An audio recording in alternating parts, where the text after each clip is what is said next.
KBS 1라디오 뉴스레터 K.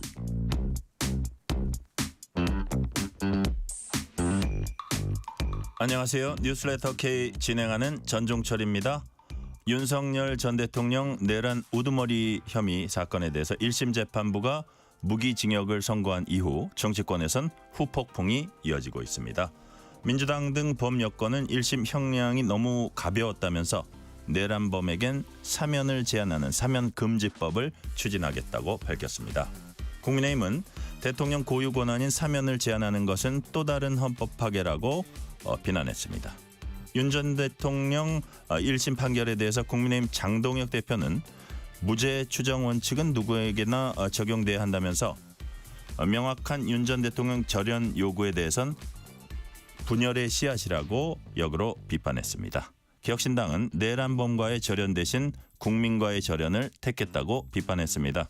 정치 토크 코너에서 1심 선고 파장 깊이 있게 분석합니다. 최근 일본 총선에서 압승을 거둔 다카이치 총리가 오늘 국회 연설에서 한일 관계 강화를 강조했습니다. 하지만 뒤이어 연설에 나선 모테기 외무상은 독도를 다케시마라고 부르면서 일본의 영토라고 주장해서 우리 정부가 이를 즉각 철회할 것을 촉구했습니다. 가깝고도 먼 나라 한일 관계를 인터뷰 코너에서 양기호 성공회대 일본학과 교수와 짚어봅니다. 뉴스레터 K 지금부터 시작합니다.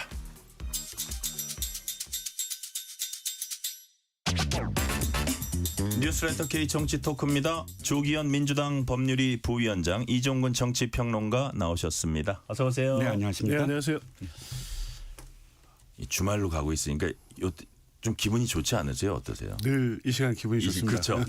표정도 좋으시고 이게 일의 의욕도 더 생기고. 그렇죠. 예. 저녁 때 약속은 있으십니까? 이종근 평론가. 없습니다. 근데 만들어야 될 것 같은데. 그래요? 번개라도. 좋죠.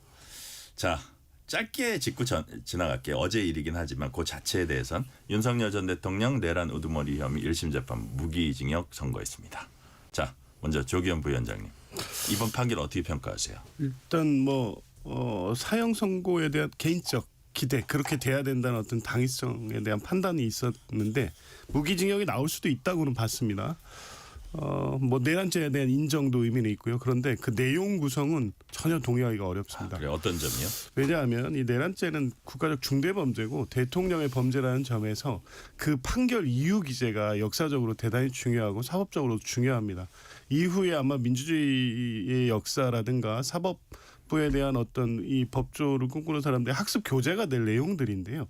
어제 지기현 재판부의 판결 이유는 도저히 제대로 어떤 법리 내지 사실 인정에서 오류나 모순투성이라고 봤습니다. 그러니까 내란을 인정을 하면서도 준비와 계획, 모의에 대해서는 완전히 부인했고요. 사실 인정에 있어서도 관련된 증거들, 그러니까 여러 차례의 그 김용현, 여인영, 곽종근 등과의 모임이 내란에 이르는 단계에서 중요한 의미를 갖는다는 선행 판결이 있음에도 불구하고 전부 부인됐고요. 또 가장 중요한 이번 내란 사건에서 핵심적으로 전모를 밝혀야 될 핵심 증거인 노상원 수첩이 증거에서 배제됐습니다. 전 대단히 어떤 중요한 부분을 놓치고 지기현 재판부가 결론은 어쨌든 국민들 여론을 의식해서 무기징역으로 정해놨지만 이유 구성에 있어서는 윤석열 전 대통령이나 김영현 측의 주장을 상당히 받아들인 것처럼 보여져서 그 판결문이 세상으로 나왔다는 것 자체 그 내용에 동의할 수 없고 그 전체적인 취지에도 동의하기는 어렵습니다. 네.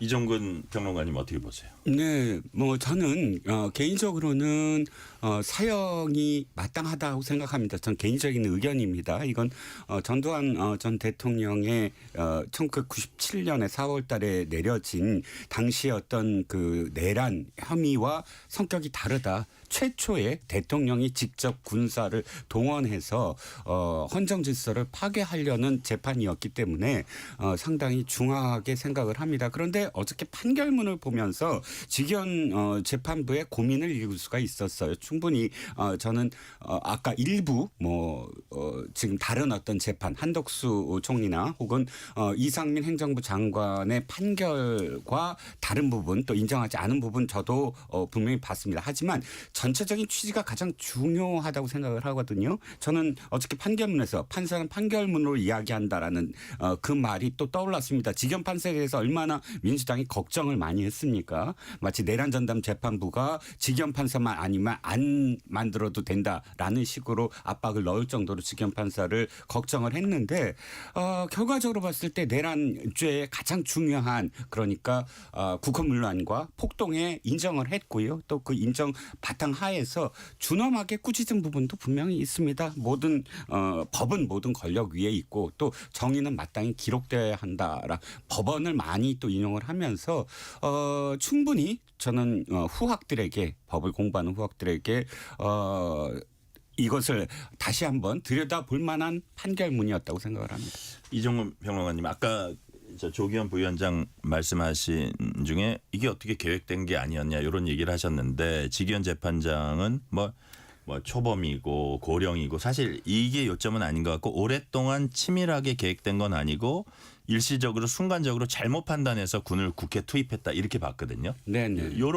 그게 어떻게 보면 이런 것들이 다 그리고 또 뭐 오래 끌지 않고 물리력 사용 자제한 점, 계획이 실패했다는 점 이런 것들을 이제 사형이 아니라 무기징역으로 간 어떤 이유로 고려한 게 아닌가 그런데 그런 부분은 어떻게 보셨어요? 일단 사실 김민석 의원이라 당시 의원이라든지 네네. 박상원 의원이라든지 몇몇 의원들이 7월 달부터 이미 계엄에 대해서 이야기를 했다라는 건 네. 계엄이 12월 달에 급작스럽게 이루어지진 않았을 것이다라는 국민들이 그렇게 생각할 수밖에 없었어요. 그런데 직연 판사가 생각한 건 이런 것 같아요. 그렇다면 결과가 확실히 나왔어야 됐다. 결과가 치밀했어야 됐고 뭔가 아무리 그 실패를 하더라도 그 실패하는 과정 속에서 충분히 이들이 계획한 만큼의 그 과정이 드러났어야 됐는데 드러나지 않았다. 너무 치밀하지 않았다. 그건 계획 자체가 만나서 계엄을 이야기한 수준은 있을지 몰라도 네. 계획이라고 한다면 무엇을 어떻게 동원해서 어디를 점령을 하고 그다음에 어떻게까지 해서 어떤 결과를 내겠다라는 그런 계획을 만약에 이야기한다면 네. 우선 첫 번째는 결과를 봤을 테고요. 그다음에 두 번째는 노상원 메모였을 것 같아요. 아마도 특검이 가장 그 계획이라고 주장하는 게 노상원 메모였다고 생각을 하거든요. 근데 노상원 메모를 직연 판사가 이렇게 이야기하더라고요. 언제 쓰여졌다. 그러니까 거기서 날짜가 이게 언제 쓰여졌고 명확하게 구별된다면 이것을 기록이라고 할 수 있다. 우리가 인지하고 증거로 채택할. 그런데 그런 부분에서 명확하지 않다라는 게 직연 판사의 판단이거든요. 네. 그렇기 때문에 저도 아쉬운 부분은 있어요. 예를 들어서 지금 상당 부분 만나서 술을 마시면서 몇몇 여인영 사령관 등등과 국내 정치를 이야기하고 이런 부분을 저는 개인적으로는 충분히 계획했다라고 표현할 수 있을 것 같은데 직연 판사가 지금 판단하는 건 계획이라고 하고 음모라고 한다는 건 굉장히 치밀했어야 됐다라는 걸 강조하는 것 같습니다. 그러니까 똑같은 질문은 조기현 부위원장님께 드리면 그 이전에 몇 달 전에 만나서 그런 얘기들을 하고 저녁을 먹으면서 막 격정을 토로하고 이게 과연 계획이냐 이렇게 재판부는 그렇게 안 본 것 같아요. 근데 민주당 입장에서는 이것도 계획의 다 일환이다 이렇게 보시는 건가요? 그렇죠. 그 내란죄 계획과 모의는 물론 그 성립 요건을 따질 때 1996년에 전두환 신군부에 대한 판례에서 좀 어느 정도 정해놓은 요건들은 있긴 한데요. 대략 포괄적으로 이 정도 포섭될 수가 있습니다. 왜냐하면 내란죄라는 건 중대범죄이기 때문에 일반 범죄처럼 계획과 모의 단계가 세밀하게 단계별로 막 구체적으로 나와 있지 않아도 성립하는 범죄로 돼 있거든요. 그런데 2022년 10월부터 이제 언급이 시작됐고 2023년, 24년, 특히 24년에는 실제 이 내란의 주요 세력인 군 지휘관들을 계속 만나지 않습니까? 매우 이례적인 만남입니다. 그러니까 대통령이 직접 군 지휘관을 만난다는 건 특정 고등학교 모임이라는 것 외에도 다른 목적이 있어야 되는데 그냥 술자리 모임이 아니거든요. 특히 10월 1일 국군의 날 이후의 모임 같은 경우에는 그때 이미 구체적으로 여러 얘기가 나왔고 곽종군 전 사령관 진술에 의하면 한동훈 쏴 죽이겠다 이런 발언까지 나왔다는 겁니다. 그런데 전체적인 흐름과 맥락을 보면 그 진술의 신빙성이 다 높은데도 불구하고 다른 증거가 없다는 이유로 다 배제가 됐거든요. 이제 그 판단은 도저히 이해할 수 없고 그래서 제일 황당했던 거는 판결문 전체를 보지는 못했습니다만 재판부 설명자료에 이 사건 내란 사건의 일지별 상황을 12월 2일부터로 했더라고요. 그러니까 이게 우발적이었다는 걸 강조하기 위해서 앞에 그 과정을 전부 다 이제 날려버린 건데 저는 직연 재판부가 그 범위를 굉장히 축소하기 위해서 이번 내란은 12월 2일에 사실상 계획이 됐고 실행된 것으로 본 것부터가 문제였고 그 외에 감경 사유로 한 것 하나도 동의할 수가 없습니다. 단적으로 오랜 동안 공직사회에 복무해왔다. 이건 오히려 가중사유해야 됩니다. 공직자는 전체 국민의 봉사자이기 때문에 헌법과 법률에 의해서 직을 수행해야 되고요. 그리고 오히려 그럼에도 불구하고 그에 반한 행위를 했다면 더 엄중하게 처벌하는 게 기존의 모든 판례의 논리인데 오히려 네. 그걸 감경의 이유로 적시했다는 것 때문 뿐만 아니라 이번에 감경 사유로 한 모든 초범인점, 계획 실패 이런 게 지금 앞선 두 개의 재판뿐만 아니라 기존의 공직자 범죄에 대한 재판의 판례와도 전혀 맞지 않아서 좀 억지 논리라는 부분도 분명히 있습니다. 네, 민주당은 무기징역 선고 강하게 비판했습니다. 한병도 민주당 원내대표 얘기 들어보시겠습니다. 내란 수계 윤석열에게 무기징역이 선고됐습니다. 사형 선고를 고대한 대다수 국민의 상식과는 거리가 먼 판결이었습니다. 윤석열은 무장 군대를 동원해 대한민국 헌정 질서와 민주주의를 짓밟고 국회와 선관위를 침탈해 국민의 생명을 위협한 내란 수계입니다.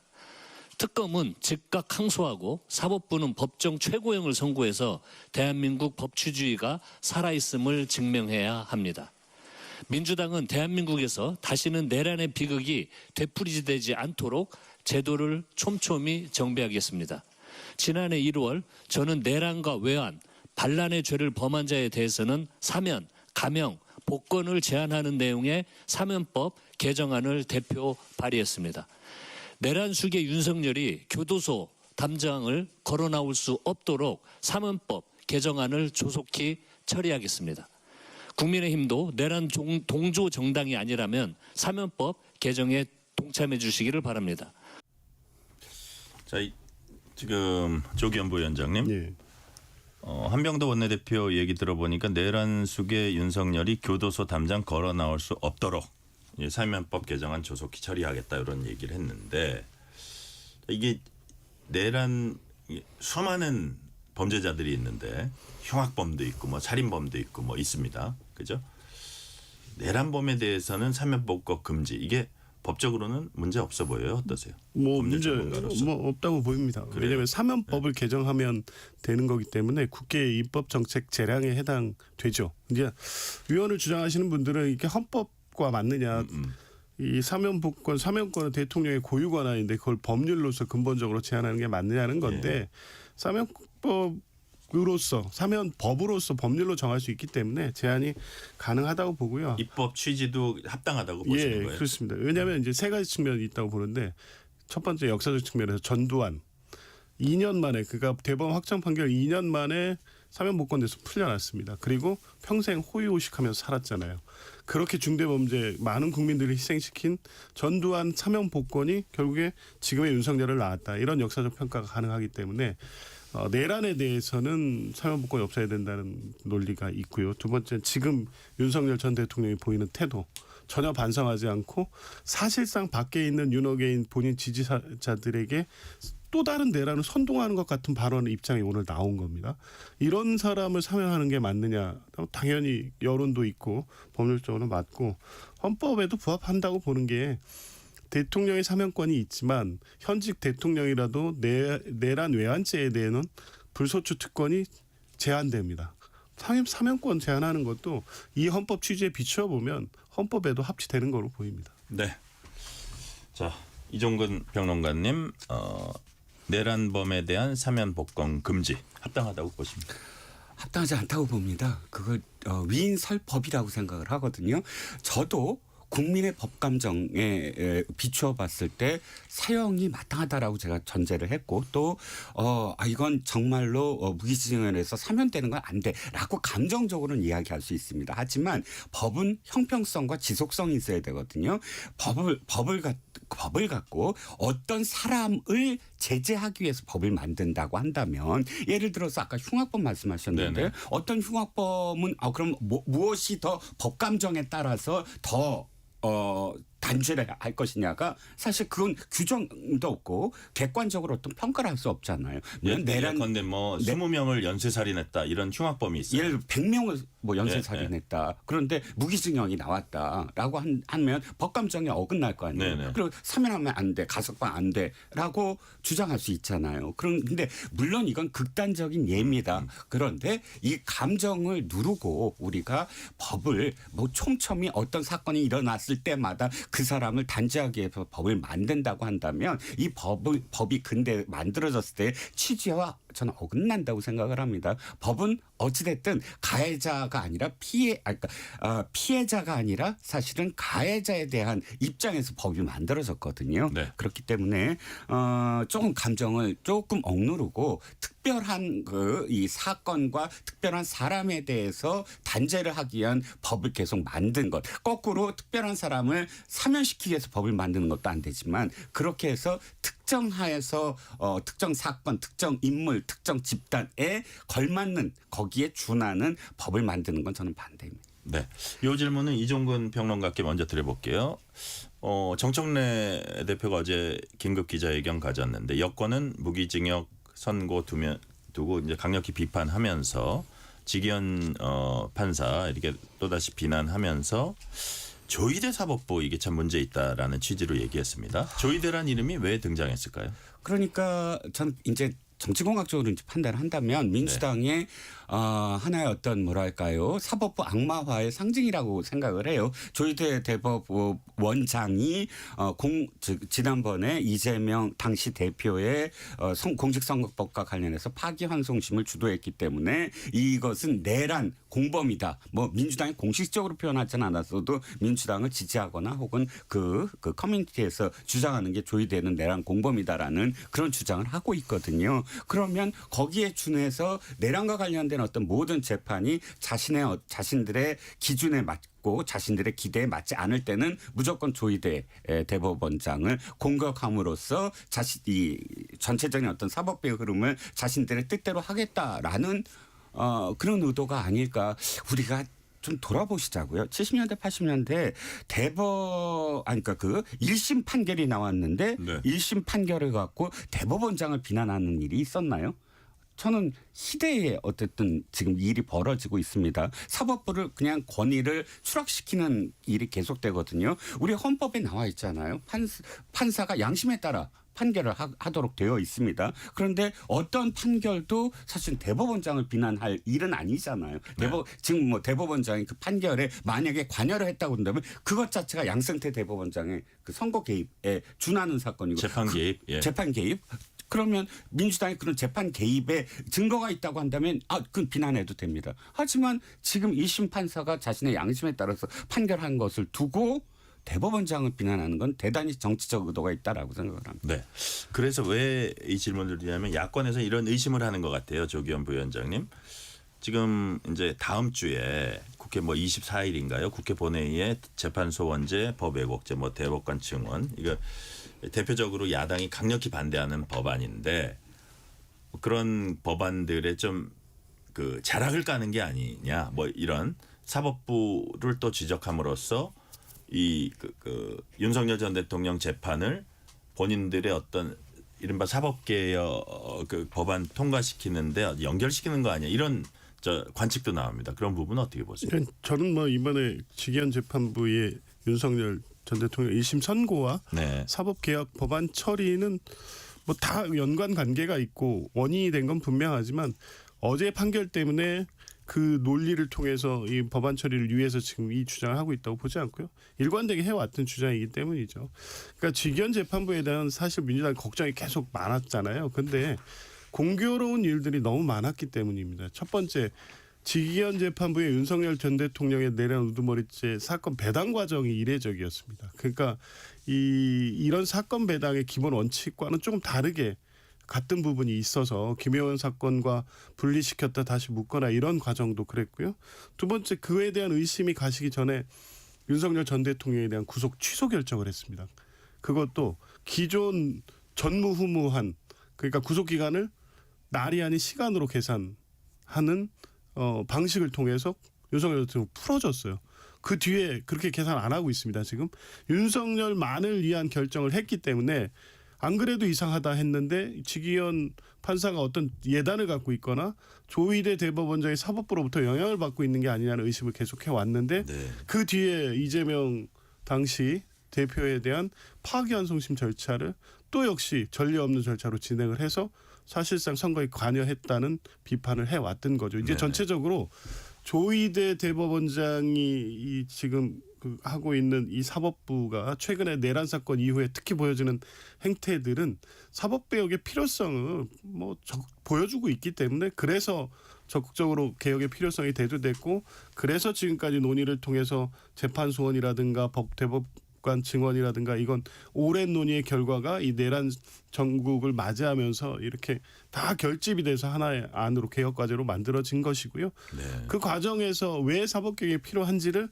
또 한 번 이번 직위원 재판부의 판결을 통해서 확인됐다. 이런 정도의 의미로 보고 있습니다. 네, 윤석열 전 대통령이 오늘 대국민 입장 냈습니다. 구국의 결단이었으나 결과적으로 좌절과 고난 겪게 해드린 것에 대해 국민 여러분께 깊이 사과드린다. 단순히 국회에 갔기 때문에 내란이란 논리는 납득하기 어렵다. 자유민주주의 법치주의가 바로 서는 날 재판단과 결단에 대한 재평가를 다시 기대하겠다. 자, 이종근 평론가님. 사과를 하긴 했거든요. 근데 방점이 보니까 법치가 바로 산 날 다시 제대로 평가받겠다 이거란 말이에요. 네네. 그러니까 인식이 어쨌든 윤석열 전 대통령과 그 변호인단의 인식은 지금 법원도 수많은 압박에 의해서 지금 이미 기울어진 운동장이 됐다 이런 인식이 있는 것 같아요. 어떻게 평가하십니까? 일단 사과에서 그쳤다면 그나마 지금 조기현 변호사도 말씀하셨지만 어떤 반성하거나 이런 태도가 없었던 것을 조금이라도 좀 만회했을 겁니다. 그런데 말씀하셨듯이 그 뒤가 더 방점이 찍혀 있겠죠. 네. 재평가를 받겠다만이 아니라 지금 앞으로의 어떤 그런 싸워나가자. 네. 뭉치자 이런 표현도 사실 사과의 의미를 완전히 퇴색시키는 그런 발언들이었습니다. 그 안에 제가 이렇게 입장에서 본 건 이거예요. 그러니까 정치적 지지자들 자신을 지지하는 사람들이 실망해서 사실 흩어지는 걸 가장 두려워하는 것 같아요. 네, 예. 상식적으로 봤을 때 1심 선고가 난 이후에는 어느 정도는 와해되고 우리가 어떤 이 단죄를 원했던 사람들도 일단은 그래 좀 아쉽지만 됐다 하고 이 문제가 완전히 좀 종지부를 찍을 걸로 저는 예상을 했거든요. 그러니까 사법부의 권력은 마침점이라고 저는 생각을 해요. 입법부나 행정부가 벌인 일들에 대해서 어쨌든 사법부가 판결을 내린다는 건 이 사안의 이 갈등들에 대해서 일단은 이렇게 덮자. 예, 정리하자. 정리하자. 덮자는 표현 잘못됐습니다. 네네. 그런데 그것을 다시 부추기고 있잖아요. 당사자가 덮지 마라. 정리하지 마라. 이건 더 앞으로 더 불을 붙여야 될 일이다라고 이야기하고 있습니다. 이건 사실은 대단히 부적절하고요. 실망을 해서 그냥 흩어지고 이제는 생업으로 돌아갈 극단적 지지자들을 가지 마라. 발목을 다시 붙잡았어요? 붙잡고 계속 법원 앞에 있어 달라라고 요구하는 거지. 조기현 부위원장께는 이렇게 한번 질문 드려볼게요. 또 윤 전 대통령은 사법부 독립 담보할 수 없고 법과 양심에 의한 판결 기대하기 곤란한 상황에서 항소를 통한 법적 다툼이 무슨 의미가 있는지 깊은 회의가 든다라고 했는데 분명히 이제 특검은 항소할 것 같아요. 그죠? 윤 전 대통령 측 좀 정치적 의미로 끌고 가려면 항소하지 않을까요? 어떻게 보세요? 저는 할 거라고 보는데요. 그래요. 예. 이거 깊은 회의라고 표현을 했지만 사실 전체적인 입장문의 내용은 깊은 분노의 감정을 표출하고 있죠. 사과는 그냥 형식적인 그 구두적 발언일 뿐이고 네. 전체적으로는 무기징역이라는 결과에 대한 비판을 하고 있는데 저는 더 큰 문제는 이 내용에서 인용하고 있는 직위원 재판부의 이 판결 이후의 허점을 네. 인용해서 지금 주장을 하고 있다는 것 때문에 직위원 판사 이번 판결문이 비판받을 수밖에 없다고 보고요. 윤석열 대통령이 이런 입장을 보이고 있기 때문에 내란 전담 재판부가 왜 필요했는지를 다시 한번 보여주고 있고 그래서 사면을 제한해야 된다는 논리가 더 나올 수밖에 없고 이제 그런 걸 스스로 자초하고 있다고 보는데 항소하겠죠. 본인은 뭐 무기징역 뭐 혹시라도 특검만 항소해서 사형이 선고된다고 해도 그게 무슨 실익이 있겠느냐. 뭐 냉정하게 평가하면 그렇게 판단할 수 있는데 네. 그렇게 생각하겠습니까? 혹시라도 장량 감경이라는 이 판결이 가능할 수도 있기 때문에 논리적으로 저는 뭐 그럴 리는 없다고 보는데 유경으로 떨어질 수 있겠죠. 이제 그런다고 한들 지금 나이를 고려하면 그것도 의미는 없긴 해서 이렇게 얘기는 하지만 결국 이 얘기도 본인의 어떤 이런 이 그 심정을 지지자한테 보임으로써 결집을 유도하기 위한 계산된 메시지이지 실제 사법적 판단을 여러 가지 그런 판단을 하고 있지는 않을 것 같고요. 항소할 거로 봅니다. 네, 실시간 교통 상황 알아보겠습니다. 라디오 교통정보센터 김민혜 리포터 나와주세요. 네, 이 시각 교통 정보입니다. 퇴근 시간을 가까이 하면서 도로 이동량 빠르게 늘고 있는데요. 우선 서울시내 간선도로는 강변북로 구리 쪽입니다. 한강대교에서 동작대교 부근 1차로에서 추돌 사고 나면서 현재 1차로 통행이 어렵습니다. 차로 변경에 주의가 필요하겠고요. 고속도로는 수도권 제일순환고속도로 일산에서 판교 쪽 노우지 분기점에서 송내까지 9km 밀리고 있고요. 이 판교에서 일산 쪽도 안현 분기점에서 송내까지 9km 어렵습니다. 서해안고속도로 목포 방향은 서평택 분기점 부근 3, 4차로에서 사고나 처리를 하고 있고요. 서울 쪽은 화성휴게소 부근, 더 지나 매송휴게소에서 용담터널, 또 광명역에서 금천까지 각각 정체입니다. 영동고속도로 인천 방향은 양재에서 용인까지 8km 주춤하고요. 남해고속도로 부산 방향은 7원 분기점에서 하만 2터널까지 3km 정체입니다. KBS 교통정보센터였습니다.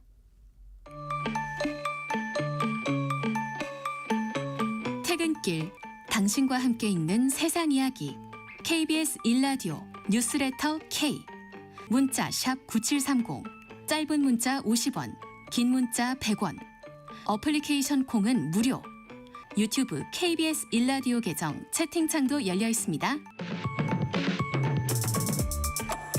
실시간 교통 상황 살펴봤습니다. KBS 라디오 뉴스레터 K 정치 토크.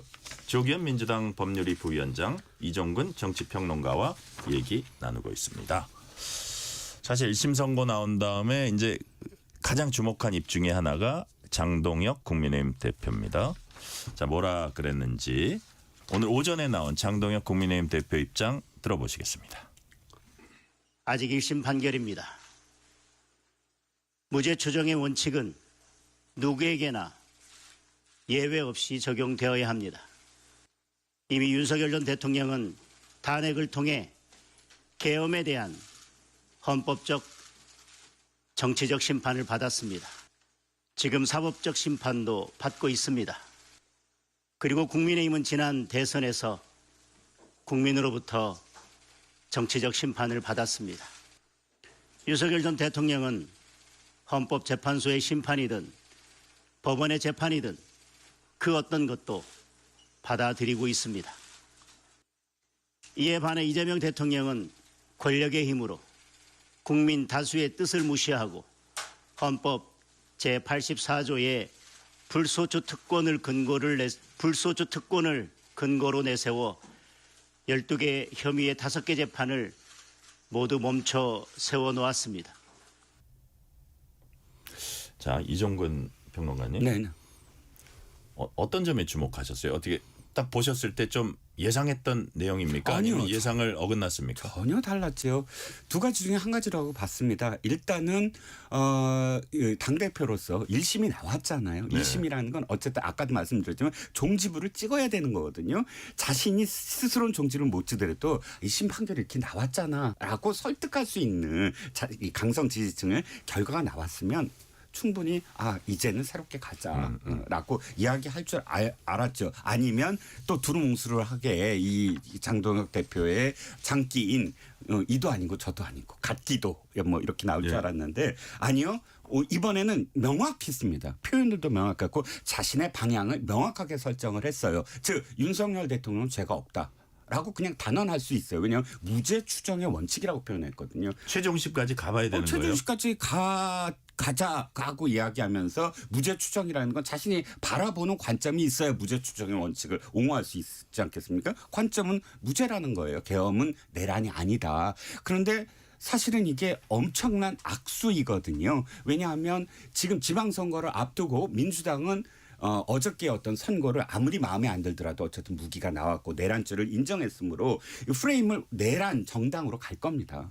당연히 내란 정당 프레임으로 갈 건데 거기에 뛰어든 거예요. 아예 그 프레임 안으로. 사실 줄곧 계엄이 내란이다라고 아니다라고 이야기하진 않았어요. 한동훈 대표 2024년 12월 7일 날 윤석열 대통령이 그때 기자회견을 했을 때 한동훈 대표가 의원총회에 뛰어들어서 뭐라고 얘기했냐면 지금 윤석열 대통령의 기자회견은 계엄이 내란이라는 자백이다라고 표현했거든요. 그러면서 지금까지 줄곧 계엄은 내란이다라는 주장을 해오고 있습니다. 물론 지금은 뭐 당원이 아니지만 그 당시 당대표로서 공식적인 어떤 입장을 표명하지 않았습니까? 그런데 이 지금 그 당대표 장동혁 대표가 얘기하는 건 자신이 대표가 된 이후를 얘기하는 거고 그럼 자기가 떠안는 거예요. 자기가 계엄은 내란이고 그다음에 무조건 지금 무죄 추정의 원칙이다라고 이야기하면서 옹호를 한 겁니다. 완전히 전적으로 옹호를 했기 때문에 저는 바람직하다고 봅니다. 차라리 이거냐 저거냐가 아니라 이건 당내 어떤 헤게모니나 혹은 당내 좀 투쟁에 불을 붙였거든요. 본격적으로 아마 오늘 내일 뭐 두루뭉실한 것보단 차라리 낫다? 그렇죠. 두루뭉술한 거는 각 지지층이 헷갈려요. 그리고 다 걸쳐갖고 그냥 이렇게 가자 끝까지 이건데 어쨌든 승부는 걸었다. 지금은 싸워야 돼요. 지금은 이 사안을 왜냐하면 다 생존의 문제거든요. 소속원들은 다 생존의 문제고 자신들의 어떤 가치의 문제이기 때문에 이성건 의원이 목소리를 내기 시작하면서 다음 주부터는 중진들이 전부 목소리 낸다라고 예고를 했습니다. 자, 조기현 부위원장님. 조금 가장 의외였던 부분이 이제 절연. 이 절연이라는 거는 윤 전 대통령, 윤 어게인 세력 절연 요거거든요. 근데 여기에 대해서 좀 예상 밖의 대답이 나온 게 오히려 절연해야 할 대상은 절연을 앞서 당을 갈라치기 하는 세력, 단호하게 절연해야 할 대상은 오히려 이들이다. 이렇게 막 명확히 말을 했거든요. 이런 스탠스 이게 이제 뺄셈의 정치를 언제까지 할 것이냐. 뭐 뒤에 우리가 좀 이따 배현진 의원 건도 얘기를 하겠지만 이런 스탠스가 향후 야당이 총선을 치르는데 어떤 영향을 미칠까요? 전 민주당 입장에서 이렇게 얘기하기는 그렇지만 이 정도면 사실 선거 포기했다고 보는 게 맞죠. 이기려면 도저히 이렇게 할 수가 없습니다. 그래서 사실 그런데 당대표가 선거 포기해서 만약에 참패를 한다.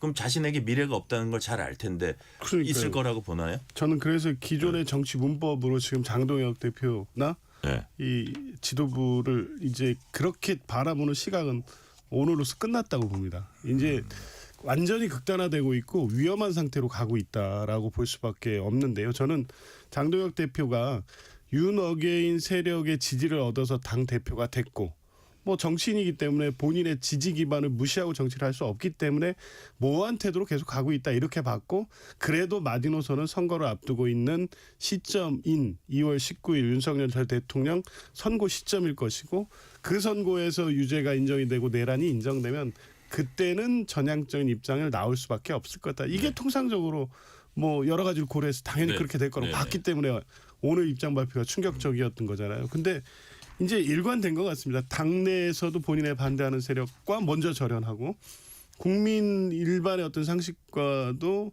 완전히 떠나 있고 오로지 자기 지지 기반인 윤석열 전 대통령 지지하는 분들과 하려는 정치로 완전히 이제 경도돼 있다고 보면 이거는 그냥 선거에서 몇 석 가질 수 있겠다, 선거에서 저렇게 해서 되겠냐의 평가를 넘어서서 한국 그 정치 전반, 정당, 민주주의 전체에 대해서 끼치는 해악을 걱정해야 될 때가 아닌가 싶습니다. 그래서 선거의 유불리 문제는 이미 넘어선 것 같고요.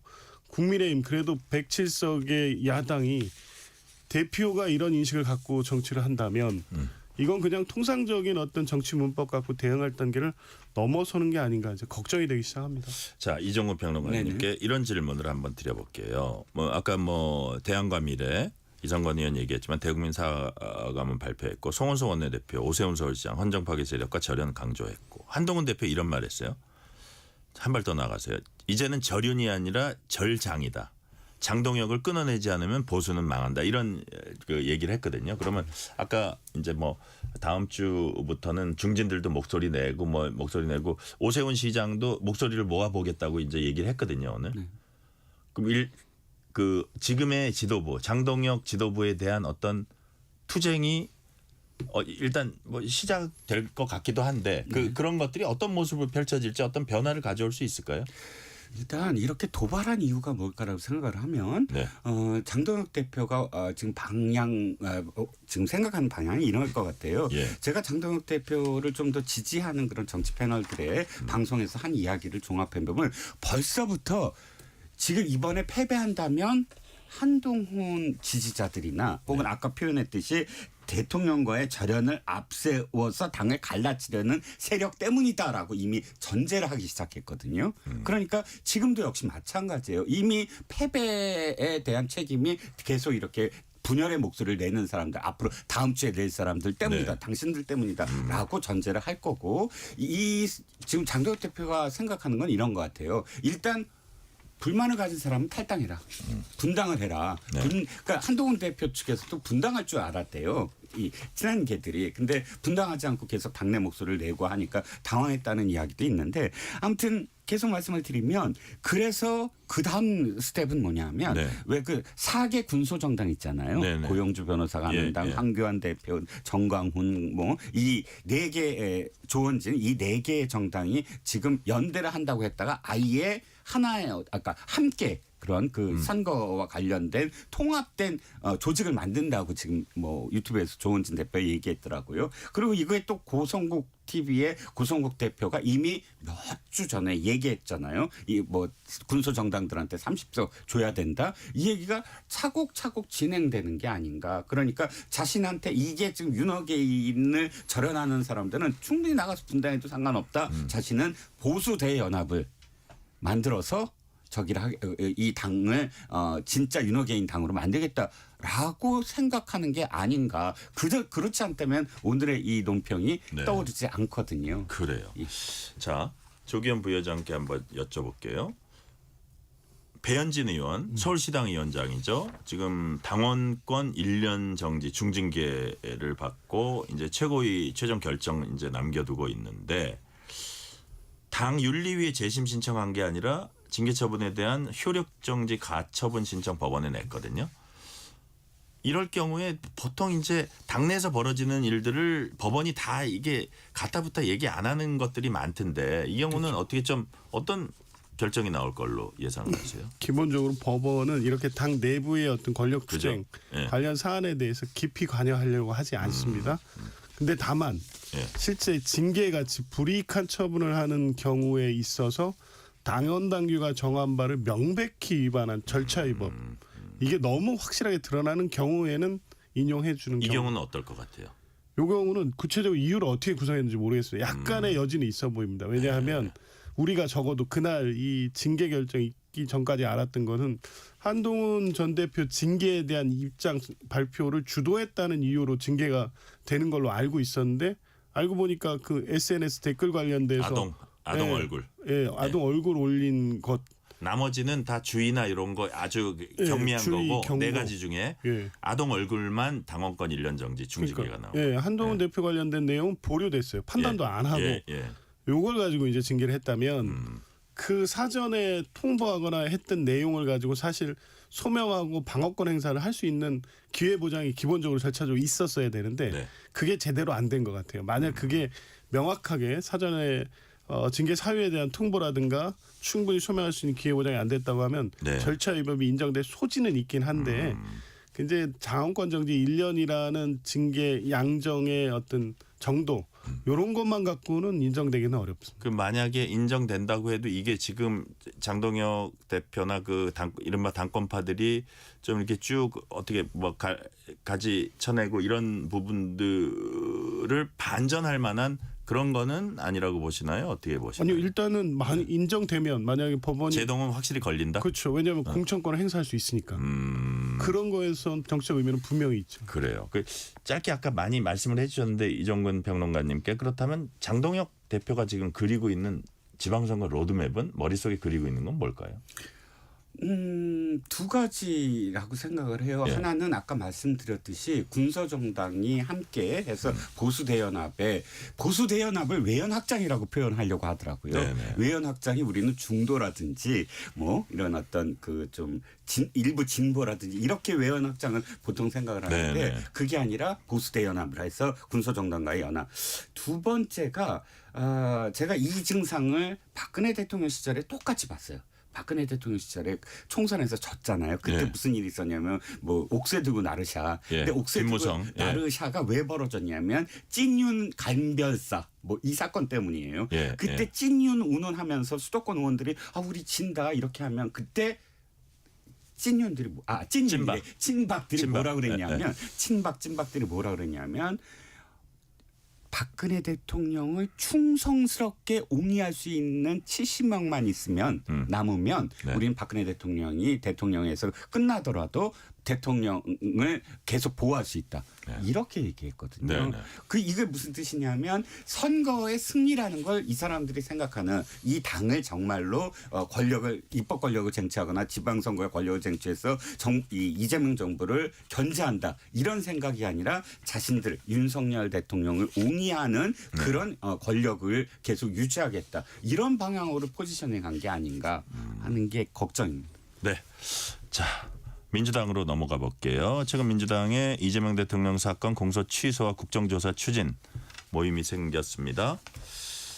자, 뭐 검찰의 조작 기소를 국정조사하고 공소 취소로 가겠다 뭐 이런 취지의 모임 같은데 87명 뭐 모였다 이런 얘기 있었는데 오늘 제가 기사를 좀 검색해 보니까 100명 넘었다 그러더라고요. 지금은 이제 100명 넘어서 이게 과연 뭐 신 이재명 모임이냐 이 부분은 좀 이제 약간 이론의 여지가 여러 가지 논란의 여지가 있는데 정작 이제 법률 전문가시니까 사실은 법원 가서 나중에 이제 퇴임하신 후에 법원 가서 판단을 받으면 될 것 같은데 이거를 기소를 조작으로 했니 이런 것들이 결국은 지금 추진하고 있는 뭐 법 왜곡죄라든지 뭐 재판 소원죄라든지 대법원 증언 이런 것들하고 또 맞물려 가지고 결국은 너무 인위적으로 사법 체계를 흔들면서 이재명 대통령 재판을 없앤 거 아니야 이런 또 비판이 있잖아요. 그래서 그 과정에 보니까 뭐 이석연 그 법 왜곡죄 관련해서 이석연 국민통합위원장이 문명국가의 수치란 얘기를 했는데 얼마 전에 유시민 작가가 미쳤다. 그보다 조금 더한 용어를 썼는데 어쨌든 미쳤다는 취지로 얘기를 했습니다. 그래서 최현일 의원이 반박도 했는데 이런 부분은 약간 상식적으로는 너무 인위적으로 이재명 대통령 죄를 없애려고 그런 거 아니냐 이런 비판을 받을 소지가 있지 않나요? 그래서 이 이름을 잘 지어야 되는데 떠듬거리십니다. 아니, 이 공소 취소를 이렇게 전면에 내세우니까 이게 기존 법 질서를 네이밍이 넘어서서 잘못됐어요. 예. 이 주장은 계속 있었죠. 왜냐하면 이 사안은 검찰의 조작에 의한 기소다라는 게 네. 기존 민주당이 갖고 있던 기본적인 입장이고 관련된 내용이 사실 관련 재판을 통해서 계속 확인이 되고 있습니다. 대표적으로 뭐 대장동 사건에서는 누구죠? 이 전 회계사라든가 남욱 변호사 등이 진술이 다 번복되고 있고요. 그렇게 됐을 경우에는 결국에 본인의 어떤 이해관계에서 가장 검찰에 협조적일 수밖에 없었던 유동규의 진술만이 대장동 사건의 유죄 증거로 남을 수밖에 없는데 지금 보면 이 관련 재판에서는 또 그 남욱하고 이 전 회계사의 진술 번복을 또 일부는 정영학 회계사 일부는 또 안 받아들이고 이래요. 그러니까 이 재판과 수사 과정에서의 위법성은 좀 분리될 필요가 있는 게 재판은 이미 검찰이 만들어진 증거에 의해서 기소가 되면 네. 법원은 그 증거 안에서만 판단할 수밖에 없어서 일부를 배제하고 일부를 채택한다고 하더라도 이미 왜곡되거나 오염된 증거 때문에 판결에 영향을 미칠 수 있는 부분이 있어서 그것만 놓고 나중에 무죄 판결을 받으면 되느냐 아니냐 이렇게 볼 수 없는 사안이라고 보는 거고요. 그러면 네. 이제 그래서 사실은 국정조사에 방점이 찍혀 있다고 봐요. 그냥 공소 취소는 이러이러한 이유로 취소되어야 된다는 당위론적 주장인 거고 국정조사를 해보면 대장동 사건이 만들어지고 수사되고 확대되고 1차 팀에서 2차 팀으로 전환되는 과정 그 사이에 윤석열 정부의 출범 그래서 윤석열 대통령 민주당 등 또 당연히 그 대표적으로 이재명 대표에 대해서 정책 타겟을 삼아서 검찰권을 동원해서 했던 과정 이 전반적인 내용들을 하다 보면 지금 제출돼 있는 공소 사실과 관련된 증거들이 네. 상당히 만들어지고 조작됐다는 내용들이 확인될 것이다. 그러면 당연히 그게 법원에 나중에 제출이 되면 공소 취소로 이어질 수밖에 없는 거예요. 이제 그 과정을 분명히 해야 된다. 이건 우리 사법 역사상의 정치적 반대 세력을 검찰 정권이 검찰권을 동원해서 한 유일한 사례라고 볼 수도 있기 때문에 그 부분에 대해서 분명히 바로 잡겠다는 사실 전당적 의지지 이게 특정 계파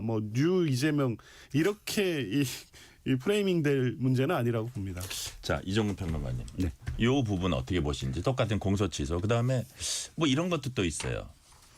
송영길 전 대표야. 네네. 이제 뭐 어쨌든 항소심 무슨 이유에서건 그게 위법 증거든 뭐든 뭐 돈을 진짜 받은 게 아닌지 위법 증거든 뭐든 간에 항소심 무죄가 나와서 이제 출마하려고 저러고 있다고 치고 네.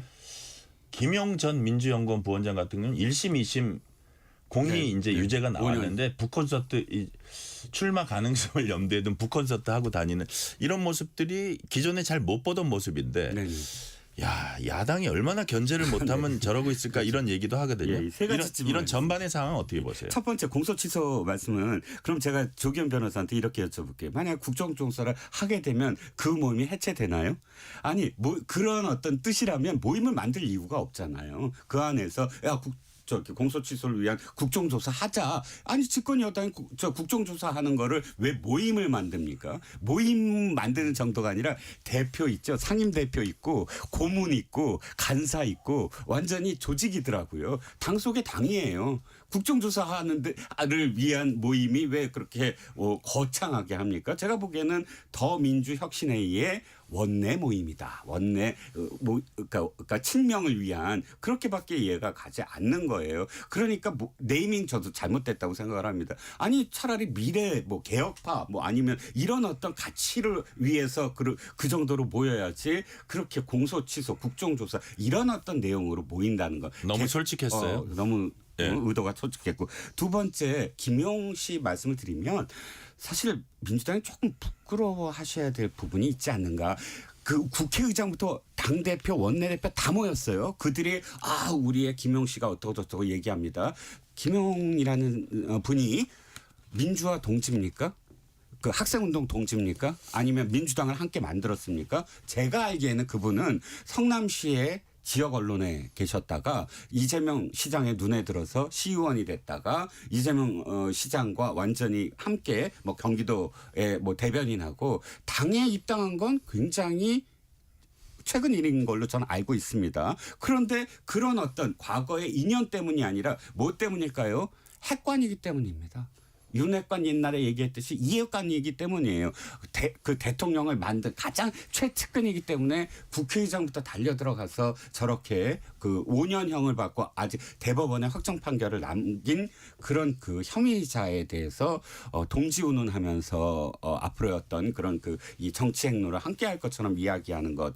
그래서 저는 이게 그야말로 이 민주당의 옛날 정말 전통적인 가치와 맞느냐라는 걸 좀 묻고 싶습니다. 네. 자, 마지막 질문 할게요.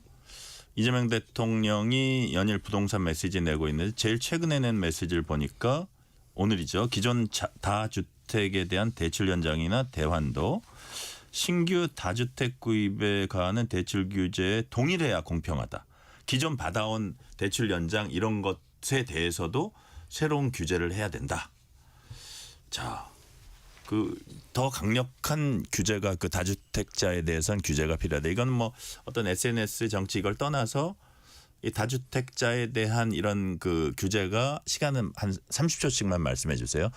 어떤 효과를 볼 수 있다고 보세요. 어떻게 보세요? 효과가 일부 나타나고 있지 않나요? 예. 처음에 이 예를 들면 양도세 중과 유예 발표했을 때 과거에 똑같은 사이클처럼 매물 잠길 것이고 또 올라갈 거고 공급은 당장 안 되고 폭등을 부추길 거라고 했는데 그 네. 반대잖아요. 지금 정책 효과가 나타나고 있고 이제 추가적으로 대출 규제는 뭐 당연하다고 봅니다. 이게 급등기의 수요 억제 정책을 쓰면 불이익을 받는 분들이 있는데 그때 집을 갖거나 대출을 저리로 상당액을 받으면 특혜가 계속 연장되고 있는 거니까 지금 수요 억제 정책으로 불이익을 받는 대출 제한으로 불이익을 받는 분하고 형평을 맞춰야죠. 공정하게 하면서 시장을 안정화시키기 위해서는 당연한 뭐 조치고 대통령의 말씀이었다고 봅니다. 네. 자, 대출 효과 연장- 부분 어떻게 보세요? 대출 연장을 이정훈 지금 평론가님. 이렇게 규제한다는 것 이건 사실 굉장히 문제가 있습니다. 왜냐하면 퇴로를 지금 마련하지 않는 거거든요. 이번 대통령의 말씀은 뭐냐면 신규가 아니라 기존에 지금 대출을 받고 있는 분들 뭐 압박이 오니까 좀 연장을 원하는데 그 연장하지 마라. 이번에 끝내라라는 거거든요. 이랬을 때 돌아오는 피해가 분명히 있을 겁니다. 그리고 효과 제가 알고 있는 데이터는 지금 전세난이 지금 심각해지고 있다라는 지금 기사들이 나오고 있어요. 왜냐하면 일단은 매물 잠김 5월 9일 이후로 봐야 되고 네네. 이 문제들은 모두 다 사실은 서민들한테 전가될 가능성이 더 크다라고 생각을 합니다. 네, 오늘 말씀 여기까지 듣겠습니다. 조기현 민주당 법률위 부위원장, 이종근 정치평론가였습니다. 오늘 말씀 감사합니다. 네, 고맙습니다. 뉴스레터 K 1부 마치고 2부가 이어집니다.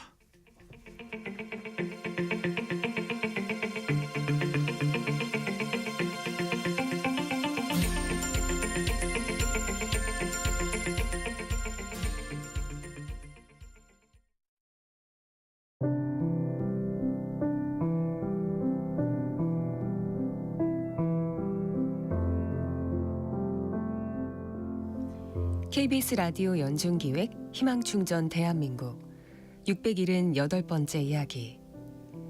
안녕하세요. 아나운서 유지원입니다. 8살 아진이는 학교보다 병원이 익숙합니다. 희귀 질환인 류마티스와 포도막염을 앓고 있는 아진이 2시간에 한 번씩 안약을 넣어야 하고 심장에 생긴 구멍으로 꾸준한 관찰과 돌봄이 필요한데요. 집중이 어려워 ADHD 진단도 받았지만 병원비 부담 앞에 치료는 멈춰 있는 상태. 한시도 아진이 곁을 비울 수 없는 부모님은 교대로 시간제 일을 하며 생계를 이어가고 있는데요. 끝없이 이어지는 병원비와 생활비에 가족들의 마음은 무겁고 어둡기만 합니다. 아직은 작고 여린 아진이가 조금 더 안정적인 환경에서 치료받을 수 있도록 여러분의 따뜻한 손길을 보내주세요.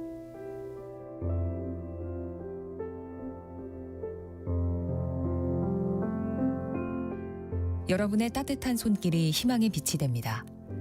ARS 060-700-1580 060-700-1580 한 통화 3,000원으로 희망을 선물해 주세요. KBS 라디오 연중기획 희망충전 대한민국은 초록우산 어린이재단, 인탑스 주식회사, 그리고 청취자 여러분과 함께합니다. ARS 060-700-1580 한 통화 3,000원입니다.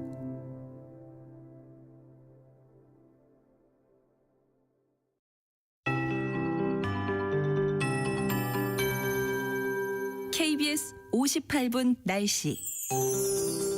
오늘은 봄이 찾아온 듯 온화했습니다. 전국적으로 평년 기온을 4도에서 7도 정도 웃돌았는데요. 토요일인 내일은 오늘보다 기온이 더 오를 전망입니다. 내일 아침에 서울 5도, 대전 3도, 부산 7도 등 전국이 영하 4도에서 영상 8도 분포로 오늘보다 3도에서 6도 정도 높겠고요. 한낮에는 서울 17도, 강릉, 광주, 대구 18도, 대전과 제주 19도까지 오르며 오늘보다 3, 4도 8도가량 더 높아 4월 초에 해당하는 포근한 봄 날씨가 예상됩니다. 하지만 모레 일요일에 곳곳에 비가 조금 내리면서 기온은 다시 떨어질 것으로 예상됩니다.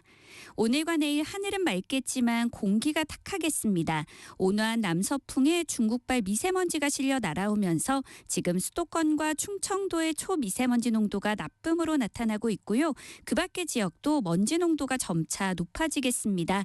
내일도 수도권과 충청도 등 일부 서쪽 지역은 종일 초미세먼지 농도가 나쁨에 머물 전망입니다.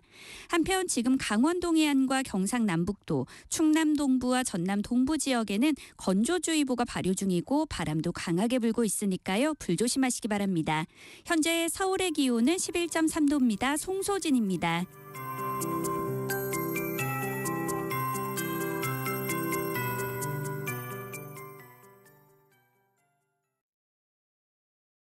정성을 다하는 국민의 방송 KBS가 6시를 알려드립니다. AM 711kHz, FM 97.3MHz, KBS 1라디오입니다. HLKA.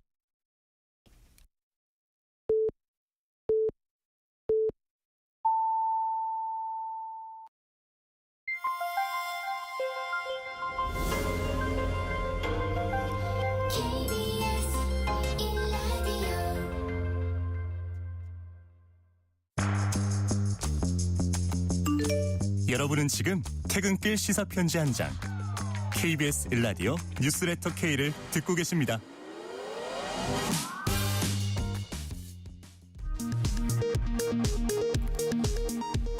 이 시각 라디오 정보센터 뉴스입니다.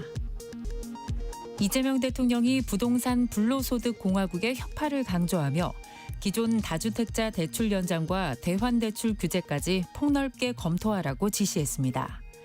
금융감독원은 관련 TF를 설치하고 대응에 나섰습니다. 육해공군 사관학교 통합 임관식이 오늘 계룡대에서 열렸습니다. 이재명 대통령은 군을 향해 계엄의 과오를 반성하고 절연해야 한다며 국민만 바라보는 신뢰받는 군으로 거듭나야 한다고 강조했습니다. 더불어민주당 정청래 대표는 윤석열 전 대통령 1심 무기징역 판결에 대해 철딱선이 없는 판결이라고 비판하며 사법개혁에 속도를 내겠다고 밝혔습니다. 국민의힘 장동혁 대표는 무죄 추정 원칙을 언급하며 계엄이 곧 내란은 아니라고 주장했고 당내의 절윤 요구는 분열의 씨앗이라고 비판했습니다. 윤석열 전 대통령이 입장문을 통해 국민 여러분께 깊이 사과한다면서도 계엄 선포는 구국의 결단이었으며 재판부의 내란 판단 논리는 납득이 어렵다고 주장했습니다. 코스피가 연이틀 급등세를 이어가며 5,800선을 첫 돌파했습니다. 오늘 코스피는 전장보다 2.31% 오른 5,808.53으로 거래를 마쳤습니다. 지금까지 라디오 정보센터 뉴스 팬유이였습니다.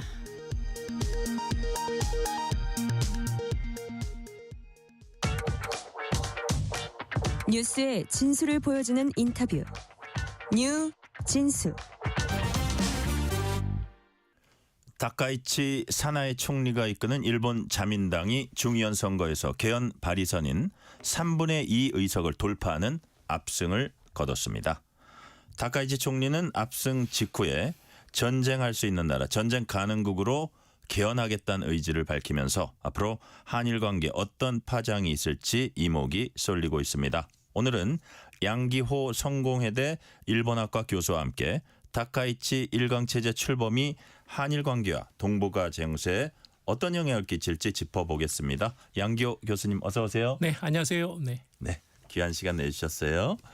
다카이치 총리 자민당이 중의원 선거에서 개헌 발의선 3분의 2 의석을 넘는 압승을 거뒀는데 이번 압승을 보고 일본 언론은요. 다카이치 일강 체제 구축하고 장기 집권의 기반을 다졌다 이런 평가도 내놓고 있더라고요. 교수님 보기에는 이것이 어떤 의미를 갖고 있다고 보세요? 뭐 이제 일강 체제는 맞는데 장기 집권은 아직은 두고 봐야 됩니다. 모르는 거죠, 아직. 맞습니다. 네네. 이제 역시 이제 이번 선거에서 다카이치 총리에 대한 개인 인기도 그러니까 20대, 30대가 보통 70%, 80% 이상의 지지도를 보냈거든요. 네. 그러면 중도 성향이 완전히 다카이치 총리한테 썰렸습니다.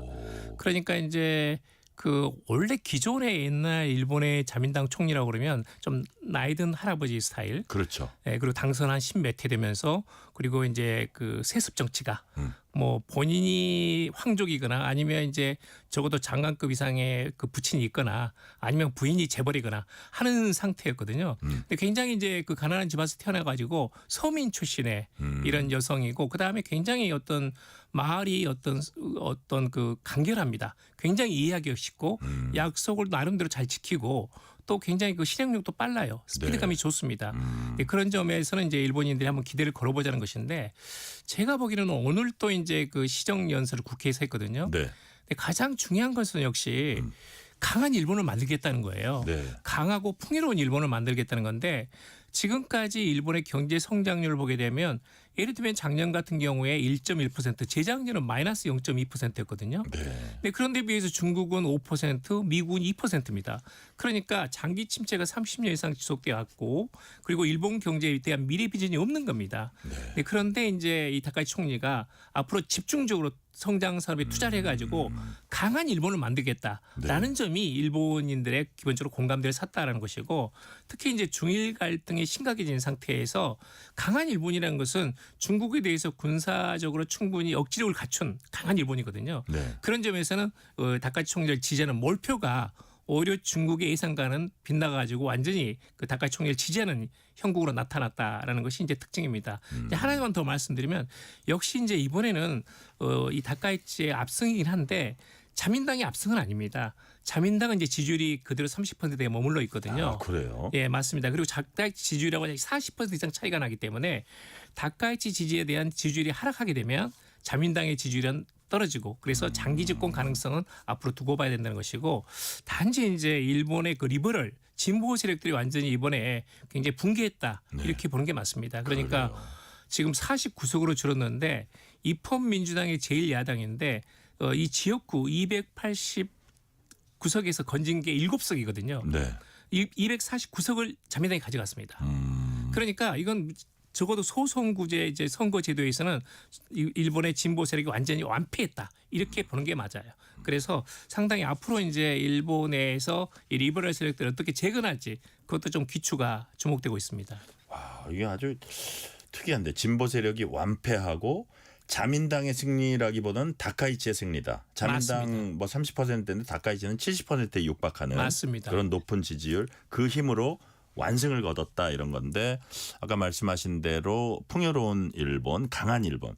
중국과의 충돌이 상당히 표에 도움이 됐고 맞습니다. 또 젊은 층들이 기존의 세습 정치인이 아닌 점도 젊은 층한테는 그 어떤 요인이 된 거가 유인이 된 것 같아요. 그래서 와, 저도 그 압승을 보고 좀 놀랐었는데 좀 교수님 말씀 듣고 보니까 이해가 됩니다. 자, 여자 아베 신조로 불리는 강경 보수 성향입니다. 다카이치 총리. 실제로 총선 압승 이후에 개헌, 전쟁할 수 있는 나라 하겠다. 이게 뭐 중국하고 막 싸우던 강경 입장하고 좀 약간 맥이 닿아 있어요. 자, 그렇다면 일본의 평화헌법 개정 시도가 우리 안보에는 어느 정도 위협이 된다고 보세요? 평화헌법 개정은 당분간 어렵습니다. 아, 어려워요? 역시 그건 쉽지 현실화되긴 않습니다. 힘들다. 현실화되기는 어렵습니다. 이게 지금 예를 들면 아베 정권 때도 중의원 참여는 거의 3분의 2에 가까웠거든요. 네. 그래도 못했습니다. 그 8년 동안의 장기 집권 속에서도 아베가 입만 열면 정상국가 개헌하겠다 했는데 못했거든요. 이유는 뭡니까? 이유는 이제 간단합니다. 이게 중의원에서는 지금 3분의 2 이상을 확대를 했는데 일본의 평화법에 따르면 중의원하고 참여는 동시에 3분의 2가 통과가 돼야 됩니다. 그리고 나서 이제 국민 투표를 해서 절반 이상 유권자가 과반수가 지지해야 되거든요. 이 과정은 절대 쉽지 않습니다. 지금까지 일본의 평화법은 80년 가까이 한 번도 한 글자도 고친 적이 없어요. 그래서 일본 국민들이 아직까지 이제 평화법에 대한 지지도는 남아 있고 특히 이제 2028년 7월 달에 참여연 선거가 있거든요. 거기서 다시 한번 다카이치 총리가 압승을 해야 되는데 그 가능성은 저는 지금 단계에서는 높지 않습니다. 아마 2년 동안 다카이치 총리가 버틸 수 있을까? 왜냐하면 이제 경제적 성과가 나와야 되는데 네. 지금 상태로는 경제 성과를 기대하기는 쉽지 않다라는 점에서는 아마 2018년 2년 반 뒤에 있을 참여연 선거에서도 네. 압승하기는 어려울 거다. 그럴 경우에는 결국은 이제 개헌 문제는 물 건너간다라는 것입니다. 그러면 일종의 정치 구호 비슷한 건가요? 그렇죠. 그럼? 저는 이제 그런 면에서는 약간 좀 희망 고문이라고 생각해요. 그러니까 일본에서는 아베가 제일 잘 썼던 게 납치자 문제. 북한 납치자 문제를 데려오겠다라고 해놓고 20년 동안 전혀 약속을 지키지 못했거든요. 네. 근데 일본 국민들은 계속 기다려요. 물론 피해자 유가족들도 기다리고 있고 가족들도 평화헌법도 비슷한 거예요? 마찬가지죠. 할 수 없는데 마치 할 수 있는 것처럼 우파를 결집하는 일종의 구호. 그 다거스 휘슬이라고 하지 않습니까? 이거 괴를 이제 부르는 이 휘슬, 호루라기 같은 건데 그걸 계속 외쳐대는 겁니다. 근데 뭐 좀 나쁘게 얘기하면 국민들 속이는 건데. 일종의 기만이죠. 예. 결국은 왜냐하면 특히 그 납치자 문제에 대해서는 결정적으로 이야기할 수 있습니다. 20년 동안 그 문제를 아베 전 총리가 간방장관 때부터 제기하고 나서 결국은 못하고 결국은 이제 사망했거든요. 그러니까 헌법 개정은 만약에 2028년 7월 달에 네. 참여연에서 압승을 하게 되면 그건 현실화될 가능성은 분명히 있습니다. 그렇지만 지금 단계에서는 그것은 결코 쉽지 않다라는 네. 겁니다. 자, 과연 다카이치 총리의 대북 정책이 과연 어떨까? 대외 정책 중에서도 대북 정책. 기존의 어떤 다른 정권과 비교해서 좀 차이가 있을 걸로 보세요. 지금은 이제 본인은 어떤 발언을 했냐면 네. 총리에 당선되자마자 네. 어떤 장소든 어떤 시간이든 전혀 형식이든 구애받지 않고 아무튼 북한의 이제 그 김정은 위원장과 북일 정상회담을 하겠다라고 네. 제안을 했고 이미 북한 측에도 그 사안을 전달했습니다. 그런데 북한 측은 현 단계로서는 전혀 반응을 보이지 않고 있고 다카이치 총리가 취임한 다음에는 일본이 우경화되고 있다. 군사 대국하려고 한다고 맹비난을 쏟아부었거든요. 더더욱 여건은 나쁘다? 나쁘다라고 보시는 게 맞습니다. 예를 들면 기시다 총리 때는 상당히 접촉이 있었습니다. 네. 하노이라든지 아니면 몽골 같은 데서 북일 접촉이 그 물 밑에서 이루어졌거든요. 지금은 그런 징후가 전혀 보이질 않습니다. 그러니까 북한으로서도 일본과의 어떤 국교 정상화에 대한 어떤 이 그 가시적인 성과라는 것이 눈에 보일 정도가 돼야 되는데 그게 전혀 없는 겁니다. 그리고 일본 측에서는 지속적으로 납치자 문제만 주장하거든요. 근데 북한은 다 끝났다는 것인데 일본은 끝났다지 않았다는 것이고 근데 그런 점에서는 전혀 이게 맞지 않고 해결될 전망도 없습니다. 그런데다가 지난번에 그 북일 국교 정상화 이야기만 해놓고 네. 납치자 문제로 일본이 완전히 북한을 불량 국가로 만들어버렸거든요. 그런 점에서는 이용당했다.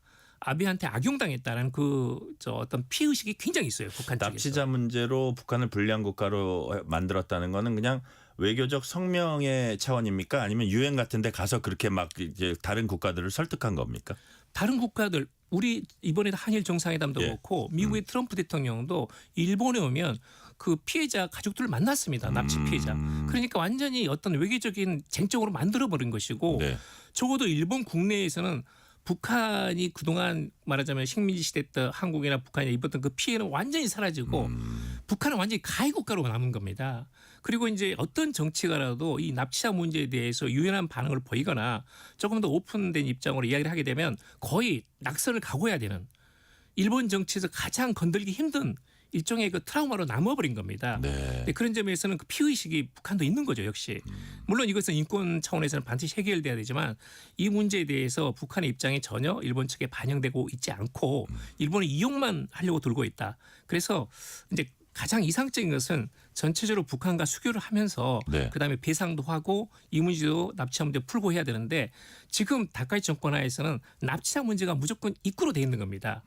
그러니까 이 자세를 바꾸지 않는 한은 북한은 결국은 이건 뭐 해봤자 결국은 정해져 있다 결론은 그런 식으로 해서 대응을 하고 있지 않는 거죠. 그러니까 이쪽이 이제 강경 외교 노선을 다카이치 총리 그 정부가 앞으로도 할 텐데 그런 과정에서 납북자 문제를 해결하기 위해서 고개를 많이 숙이고 이럴 것 같지는 않거든요. 맞습니다. 그러면 현실적으로 이게 해결되거나 사실 테이블에 같이 앉을 가능성도 상당히 낮다는 취지로 낮다는 거죠. 예, 네. 교수님이 이제 말씀을 하셨는데 자.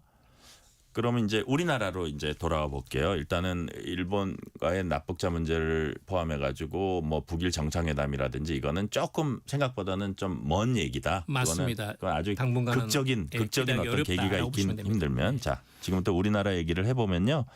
이재명 대통령 집권 초부터 과거사 문제와 경제협력 분리하는 투트랙 외교 기조 견지해 왔습니다.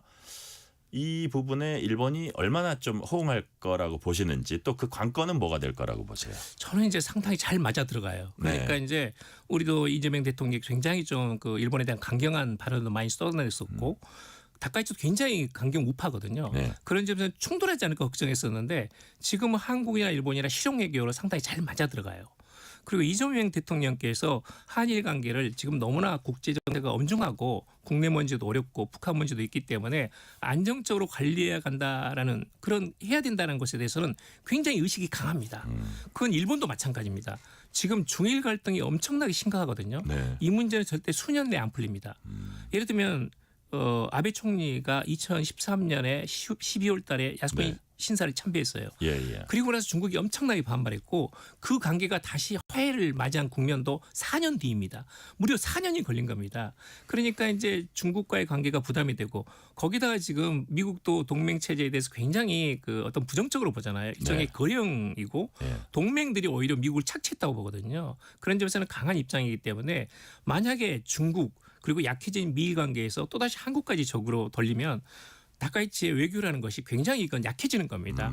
일본 내에서도 우파들도 굉장히 찬성하지 않을 부분이고 그런 점에서는 한국이나 일본이 실용 외교로서 양국이 투트랙으로 가는 것에 대해서는 일종의 합의가 있고 지금이 너무나 이제 국제 정세가 엄중하기 때문에 이 부분에 대해서는 양국 간의 소통을 통해 가지고 힘을 합쳐서 같이 어떤 그 윈윈할 수 있는 관계를 만들어 나가자 하는 점에서는 공통 인식이 있어요. 그런 게 이제 이번에 그 나라에서 있었듯이 셔틀 회담이 완전히 정착됐다 이렇게 보시면 됩니다. 그래요. 자, 그 교수님 말씀을 듣고 보니까 일본 입장에서는 전통적 우방인 미국은 어떤 돈을 챙기려는 대상으로 보는 측면이 지금 강하고, 그러니까 뭐 뜯긴다는 표현까지는 그렇지만 어쨌든 좀 직설적으로 얘기하면 뜯기는 대상으로 이렇게 돼 있는 트럼프 거고. 대통령이 그런 말했습니다. 동맹들이 미국을 갈취했다고 이야기했습니다. 근데 반대로 이제 동맹들이 지금 뭐 갈취당하는 느낌을 받는 그런 관계가 돼버렸잖아요. 중국과는 아주 안 좋고 한국과도 나쁘면 이제 이게 일본이 어떻게 보면 설 자리가 없다. 가까워질 수밖에 외교적으로 없다. 고립되는 거죠. 일본으로서는. 역시 한국도 중국과 잘 지내야 되지만 미국에게 일본과 비슷한 동병장년에 처지기 때문에 맞습니다. 가까워질 수 있는 동의는 있는 거예요. 맞습니다. 그죠? 예, 네. 예. 그런 상황에서 지금 3월에 이제 셔틀 얘기하기로 했고 이재명 대통령이 먼저 갔고 일각에서 3월에 이제 방문 시점이 될 거다 관측도 나오는데 요 정상이 만나면 우리 정부가 좀 챙겨야 될 부분이 있나요? 저는 이제 가장 중요한 것은 좀 가시적인 성과를 내야 됩니다. 그러니까 저는 지금까지 이재명 정부의 대일력기는 좋았다. 네. 아주 좀 점수로 평가하자면 굉장히 90점 이상의 후한 점수를 받아야 된다라고는 생각하는데 약간의 이벤트성이 지금 강해지고 있어요. 그래서 얻은 게 뭐냐? 그렇죠. 그러니까 드럼을 치는 건 좋고 중국에 가셔가지고 같이 이렇게 사진을 찍는 그건 좋은데 인증사진이 좋은데 그러면 한중 관계에서 구체적인 성과가 나왔느냐? 약간은 나오고 있습니다. 서해 구조물을 중국이 이제 가져간다든지 그런 건 나오지만 한일 관계에서는 지금 가시적인 성과가 안 나오고 있거든요. 그런 점에서는 3월달에 이 그 정상회담 할 경우에는 반드시 가시적인 성과가 있어야 되는데. 네. 그것은 좀 미묘한 부분이고 하나는 지금 이제 실무진에서는 이미 이재명 대통령께서 일본 측에 안동에 하기로 제안을 했기 때문에 네. 직접 이승락 실장께서 안동도 가봤어요. 그리고 이제 경북도청에서 한일 정상회담을 하고 안동을 하회마를 방문하는 정도의 그런 코스를 짜는 게 어떠냐는 그런 검토도 있거든요. 네네. 그런데 사실은 이제 일본 측이 굉장히 바쁩니다. 왜냐하면 3월 말까지 이제 예산안을 통과시켜야 됩니다. 우리는 1월부터 예산이 시작되는데 일본은 4월 초부터 시작돼요. 그러니까 3월 말까지 예산을 지금 제일 끝내야 바쁜 되거든요. 시기군요. 제일 바쁜 시기예요. 예. 그런데다가 3월 19일 날 미국 워싱턴에서 미일 정상회담이 이 다카이 총리가 미국을 방문하면서 네. 그게 있습니다. 그래서 외교적 일정상 이게 이제 가능하겠냐는 게 하나 있고 또 하나는 역시 저는 적어도 이번에 이 안동에서 한일 정상회담을 한다면 셔틀 회담이 일환이기 때문에 가벼운 기분을 하는 건 좋은데 네. 적어도 가시적인 성과가 나오기 시작해야 됩니다. 가시적인 성과는 간단합니다. 예를 들면 한일 간의 한때 통화 수합가 700억 달러까지 있었거든요. 네. 지금은 제로입니다. 아, 그래요? 예. 그러니까 이제 우리가 필요할 때 우리 이제 충분한 그 4천억 달러가 넘는 외환보유고 가지고 있지만 그렇지만 이제 있을수록 좋거든요. 이 통화 수화프는 우리가 필요할 때 빌려 쓸 수 있는 거니까. 외환 안정 지금 무지 중요하죠. 그렇죠. 예. 더구나 우리가 미국에다가 지금 수천억 달러 투자해야 되기 때문에 네네. 안정책이 있어야 됩니다. 그다음에 CPTPP라고 말하자면 환태평양 경제 연계 동반 자격증이 있거든요. 이 부분도 한국이 지금 가입을 추진하고 있기 때문에 네. 여기는 이제 일본이 리더예요. 그래서 이 문제에 대해서 가시적인 어떤 발언이 있어야 되거든요. 그리고 이제 예를 들면 국민들이 체감할 수 있는 걸로 네. 일본 입국 시 지금 작년 같은 경우는 무려 1,300만 명이 양국 그 관광객이 있었어요. 네네. 1,300만 명입니다. 한국에서 946만 명이 일본을 방문했어요. 하루에 3만 명씩 간 겁니다. 그러니까 이런 상태에서는 일본 입국 시에 우리 국민들이 편의를 느낄 수 있도록 말하자면 입국 절차를 굉장히 간소화하거나 하는 절차가 있어야 되거든요. 그런 것들이 조금 더 있으면 말하자면 아니면 또 우리 청년들이 지금 약간 실업 상태가 있기 때문에 일본 내에서 얼마든지 취업할 수 있는 환경을 만든다든지 일본이 여기에 동의한다든지 이런 가시적인 성과가 있으면 좋지 않나 하는 생각이 듭니다. 진짜 지난해 제가 지나고 보니까 제 주위에서도 가성비 좋고 일본 깨끗하고 뭐 해가지고 놀러 갔다 온 사람들 맞습니다. 많더라고요, 주위에서. 자, 일본이 유네스코 세계유산위원회에 제출한 사도광산 관련 보고서 보면요. 거기에 강제동원 표현이 다시 누락됐다 이렇게 언론 통해서 이제 보도가 됐습니다. 일본 보수층 지지를 지금 등에 업고 있고 중도층까지 대거 흡수를 한 다카이치인데 앞으로 과거사 문제에 대해서 강경 스탠스를 취할까요? 그 원칙은 절대 안 바꿀 겁니다. 예. 그러니까 이제 그 하나는 그 강경파들의 우파들의 목소리가 있는 데다가 이건 일본 외무성이 계속 주도하는 게 있거든요. 네. 그러니까 일본 외무성은 1910년에 있었던 한일 강제병합은 일본 측은 합법이라고 보는 겁니다. 네네. 그러니까 그 당시에 있었던 노동이라는 것은 일본 국적이었던 일본인의 어떤 식민지였던 그 조선인들의 강제가 아니고 일본인도 동원당했고 조선인도 동원당한 거다. 그래서 이건 합법이고 그래서 거기 부분에 대해서는 일본인이 마음에 아프다. 아니면 고생을 많이 하셨다. 위로는 드린다. 그렇지만 불법은 아니다. 네. 라는 그 원칙이 있고 우리는 이건 도저히 그 우리나라 대한민국 헌법에 맞지 않는 거죠. 이건 식민지의 불법 통치라고 보고 있기 때문에. 근데 그 점에서 이제 결국 일치를 못 보고 있고 훨씬 그거보다 강하게 일본 측은 지금 우파들은 보고 있기 때문에 이 부분에 접종을 만들기가 절대 쉽지 않습니다. 그 작년에도 이제 그 추모식이 따로따로 열렸거든요. 사도광산에서. 네. 근데 일본은 아마 그 성향 바꿀 가능성은 거의 없다라고 보시면 될 것 같고 이 부분에는 이제 설득을 해야 되고 이번에 이제 그 우리가 좀 그나마 잘한 게 그 조세 탄광에 지금 백수십 명이 그때 그 수몰돼 가지고 돌아가셨거든요. 네네. 그 부분들에 대해서 이제 유고를 다시 꺼내고 그리고 DNA 감정을 해가지고 유족들에게 돌려주는 것.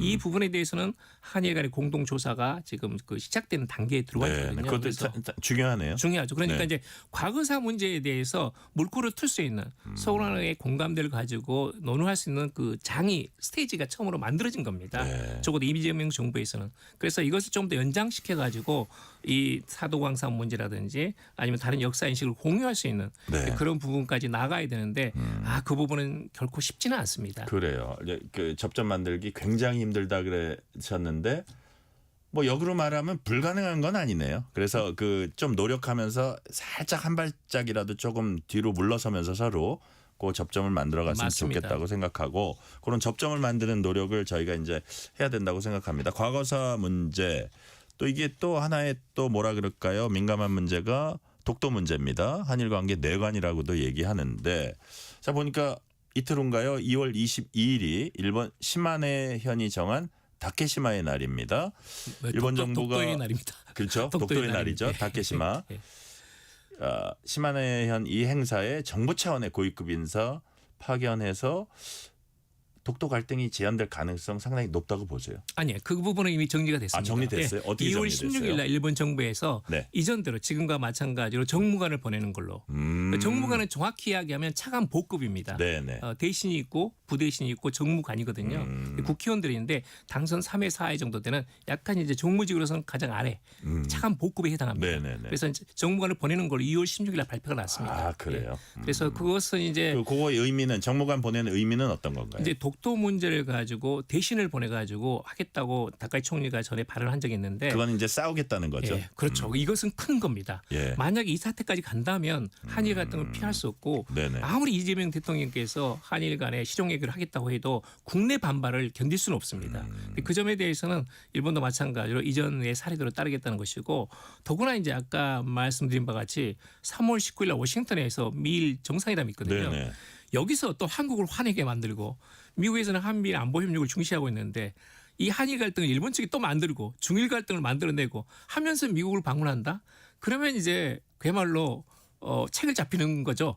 미국 가면 뭔가 내가 손해보는 입장에서 뭔가를 지금 만들어낼 상황이거든요. 그러니까 미국 트럼프의 성향으로 볼 때는 뭔가 약점을 이 동맹이 잘 지내야 맞습니다. 되는데 본인은 동맹 되게 힘들게 하면서 동맹이 잘 지내야 되는데 왜 뭐 저 투자 좀 더 해. 뭐 이럴 수도 있어요. 그렇죠. 그죠? 예, 예. 지금 벌써 그런 말씀하시는 거죠, 지금? 맞습니다. 지금 예. 선물 보따리 가져가야 되거든요. 네네. 그리고 이제 직접적으로 어디에 투자한다.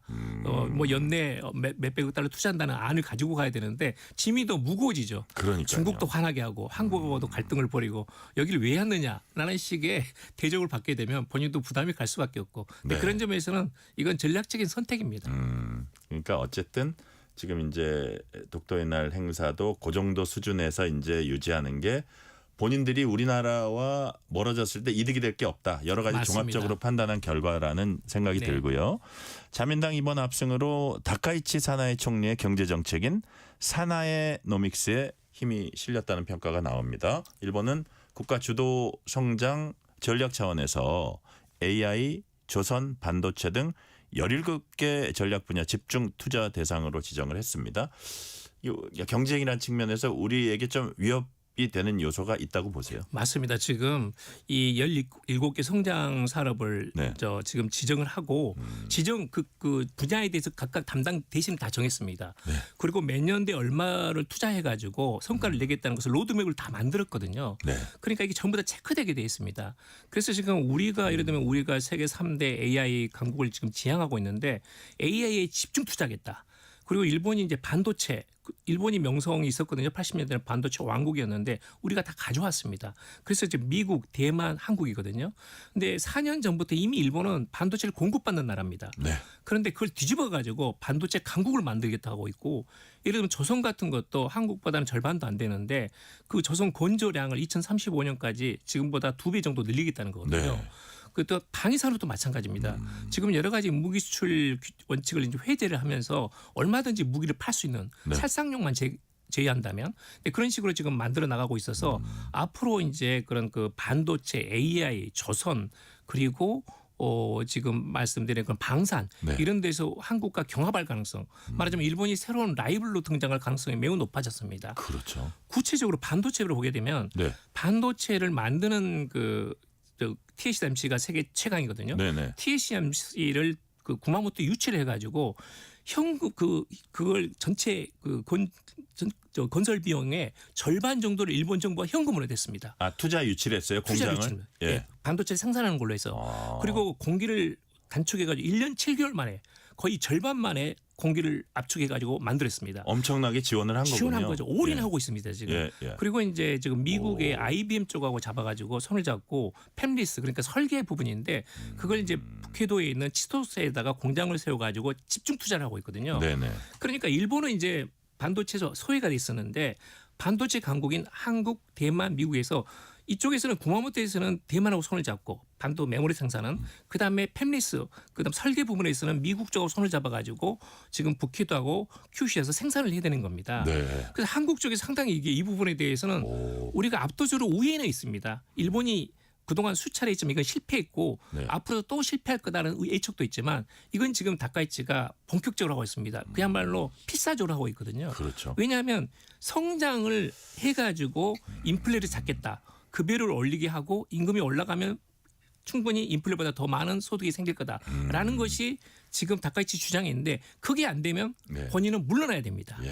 예. 그러니까 지금은 필사적으로 하고 있고 그런 점에서는 한국도 상당히 지금 충분한 대비를 해 나가야 됩니다. 그래요. 이것은 지금 결코 지금 뭐 한일 관계가 좋다고 해서 방관할 수 있는 문제가 절대 아닙니다. 그러니까요. 이게 다카이치 총리가 보니까 이전에 경제안보 담당상을 역임을 맞습니다. 해서 그 부분에 상당히 좀 뭐 지식도 있고 맞습니다. 좀 보는 눈이 있을 텐데 이 부분에 아마 정권의 사활을 걸지 않을까 싶어요. 여기 경제나 어떤 이런 부분에 핵심 IT 기술 이 부분에 사활을 걸고 있어서 우리나라가 긴장해야 된다 이런 말씀이시네요. 맞습니다. 예, 대비해 나가야 됩니다. 네네.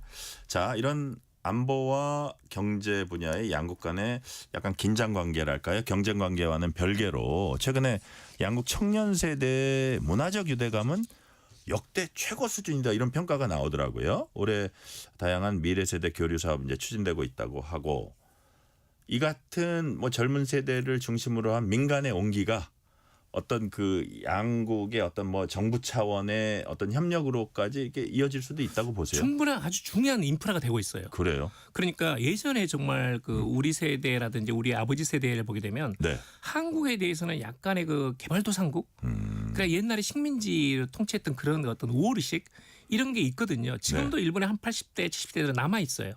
제가 이제 그 외람댁에 그 코베 총리사를 있었는데 일본 각지를 방문하게 되면 관할 지역을 아직도 남아 있어요. 저한테는 그런 말을 하지 않지만 느낌으로서 오는 게 있거든요. 그런데 지금 20대, 30대는 한국은 완전한 선진국이에요. 그냥 완전히 선망의 대상입니다. 네네. 예. 그리고 실제로 일본 내에서 한국에 귀하려는 사람도 늘어나고 있고. 그래요. 예. 근데 그런 점에서는 이제 그 완전히 한국을 바라보는 인식 자체가 180도 바뀌었다. 그리고 이제 한국이 어떤 그런 점에서는 수평적인 관계에서 일본과 교류할 수 있는 어떤 방위 일본으로 하면 방위력이 우리는 군사력이지만 그런 점에서도 우리가 일본을 앞지르고 있고 종합적으로 본다면 네네. 그리고 이제 여러 가지 1인당 GNP도 이미 일본을 앞질렀거든요. 네. 2년 3년 전부터. 근데 그런 점에서는 수평적인 관계에서 양국의 젊은 세대들이 어떤 역사 영토 문제를 벗어나서 그것을 또 커버할 수 있는 쓸만한 미래지향적인 관계나 협력 어떤 여러 가지 그 환경들을 만들어내면 한일 관계는 정말로 앞으로 상호 신뢰하고 발전할 수 있는 그런 좋은 관계로 갈 수 있다라고 봅니다.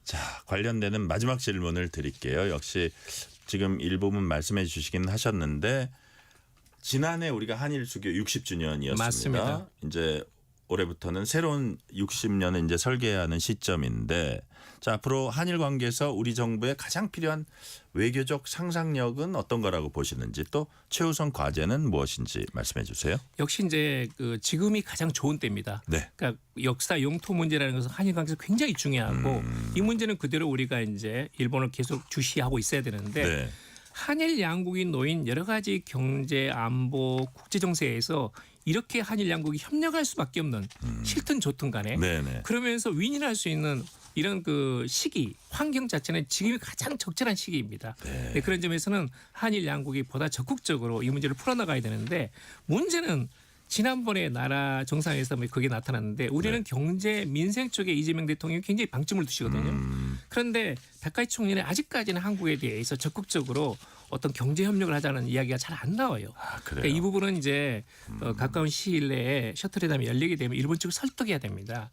국민들이 피부로 느끼고 기업들이 실제로 활동하기 좋은 일본에 투자할 수도 있고 일본이 한국에 더 많은 투자를 하고 그리고 이제 한일 양국의 청소년들이 서로 가가지고 교류하기도 하고 취업하기도 하는 그런 직접 체감할 수 있는 환경 자체를 빠른 시일 내에 만들어내야 됩니다. 네, 그런 부분을 지금 어떤 국민들이 체감할 수 있는 그런 그 성과를 지금 제시하는 것이 좀 기대된다, 기다려진다라는 말씀을 좀 마무리하고 싶습니다. 네.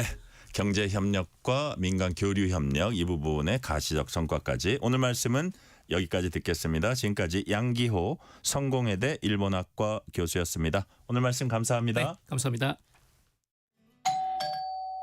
편지 왔습니다. 퇴근길 지친 당신에게 힘이 되는 뉴스를 전해드립니다. 매일 저녁 당신과 함께 읽는 세상 이야기 KBS 1라디오 뉴스레터 K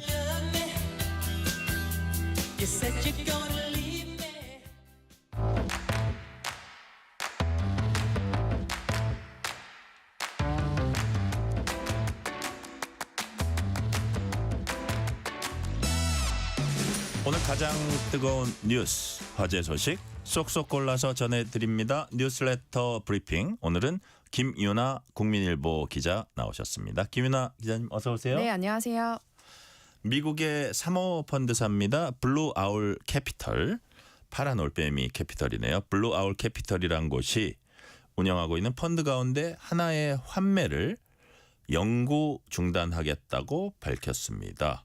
이게 어떤 상황인 거죠? 네, 이 환매를 영구 중단하겠다라는 건 네. 투자자들이 돈을 찾으려고 해도 돌려주지 않겠다는 뜻입니다. 그런 뜻이군요. 네, 그러니까 돈을 빼갈 수 없도록 막는 강도 높은 조치를 하겠다는 건데요. 네. 개인 투자자를 대상으로 채권형 펀드인 블루아울 캐피털 코프2 상품의 분기별 환매를 더 이상 허용하지 않겠다 이렇게 밝혔습니다. 이걸 일시적으로 하는 것도 아니라 영구적으로 환매 중단한다라고 밝히면서 충격이 큰 상황인데요. 네. 이렇게 돈을 빼갈 수 없도록 한 이유는 최근에 사모펀드 전반에서 환매 요청이 늘어나면서부터입니다. 그러니까 은행의 뱅크런 생각하시면 되는데요. 그러니까 돈을 찾을 수 없다라는 불안감 때문에 너도 나도 돈을 빼게 되면 유동성 위기를 겪게 되니까 이걸 막기 위해서 환매를 중단한다는 겁니다. 대신 돈을 아예 안 돌려주는 건 아니고요. 자산을 매각할 때마다 수익이 발생하면 그걸로 간헐적으로 반환하는 방식을 택하겠다 이렇게 밝혔습니다.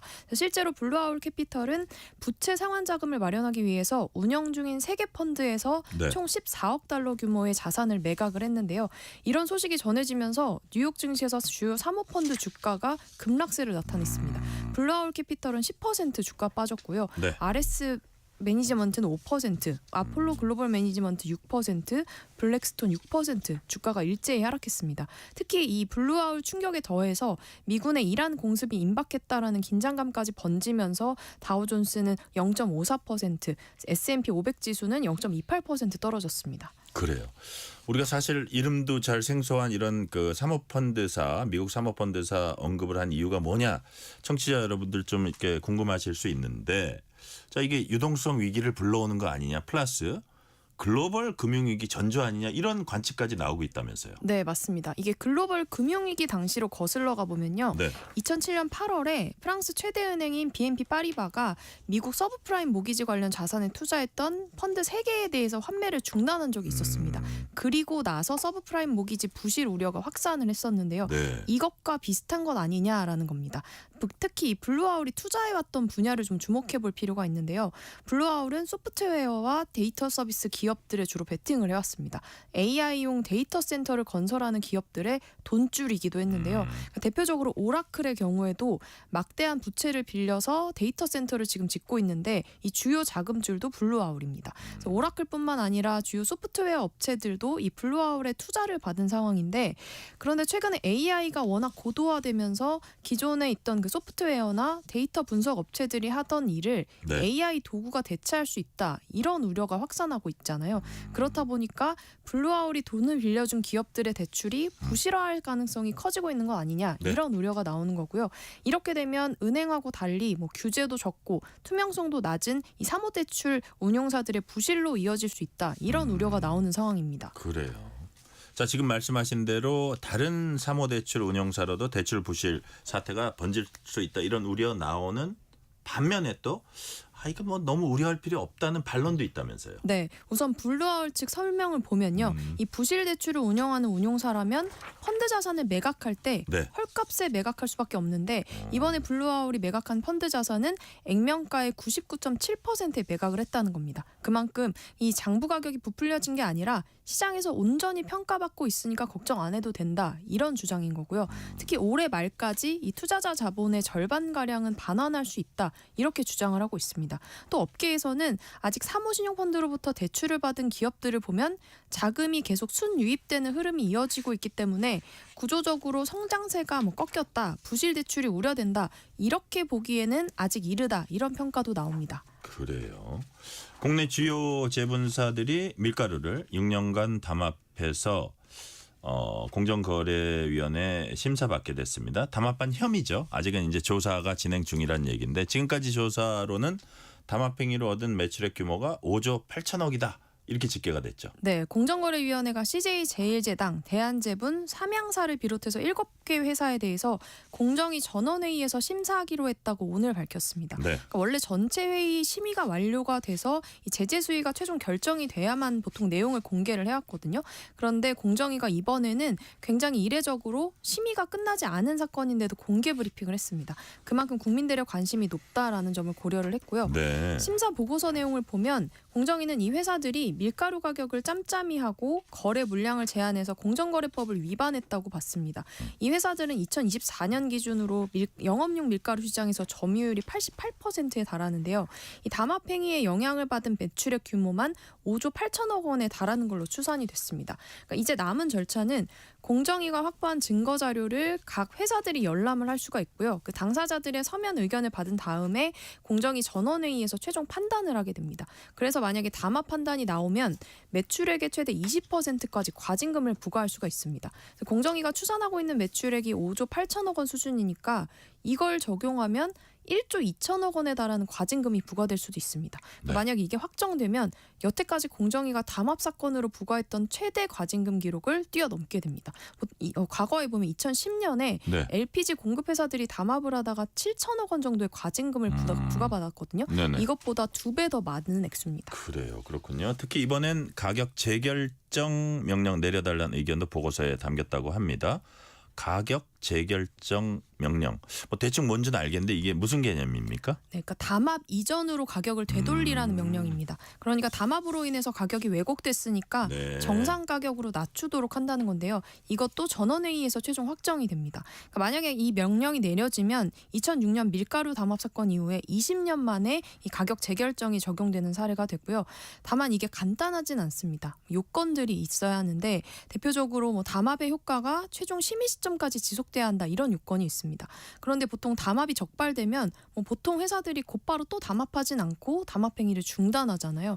그리고 업체들이 자발적으로 가격을 인하하는 경우도 많기 때문에 네. 이 담합의 효과가 계속 가격에 반영돼 있다 이렇게 보긴 어려울 수도 있습니다. 네. 유승민 전 국민의힘 의원 딸인 유담 씨가 인천대 무역학부 교수로 임용되면서 일각에서 특혜 의혹이 제기됐습니다. 그래서 이제 경찰이 수사를 벌였는데 지난달 1차 압수수색, 오늘은 인천대를 추가 압수수색 했어요? 네, 오늘 오전 9시부터 인천대 압수수색을 했는데요. 총장실도 압수수색 범위에 포함이 됐습니다. 이 압수수색 영장에는 이인재 인천대 총장에 대한 업무방해 혐의도 적시가 됐는데 경찰은 유 씨가 교수로 임용될 당시에 이 총장이 유 교수에게 특혜를 줘서 대학 채용 업무를 방해했다 이렇게 네. 보고 있습니다.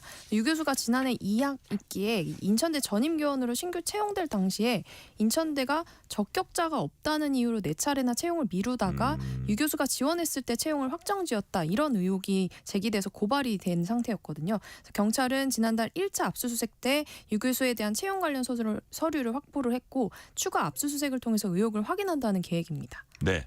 인천대에서는 또 다른 건으로 이제 교육부 감사 받고 있다고 하는데 이게 일부 교수들이 수시 전형에서 특정 지원자 밀어주기를 했다 이런 의혹을 받고 있어요? 네, 인천대 도시공학과 소속 교수 2명이 네. 2026년 인천대 수시 전형에서 담합을 했다는 의혹으로 교육부 감사를 받고 있습니다. 네. 이 두 교수는 학생부 종합전형 면접관으로 참여를 했는데 이 과정에서 특정 지원자를 밀어주거나 배제하려 한 정황이 알려진 겁니다.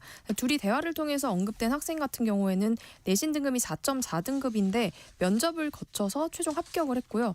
특히 의혹을 받고 있는 교수 2명 중에 1명은 교수로 채용될 당시에 본인도 특혜를 받아서 합격했다 이런 의혹도 받고 있습니다. 심사위원이 이 교수를 밀어주기 위해서 2차 평가 점수를 몰아주자고 지시했다는 주장도 제기가 된 겁니다.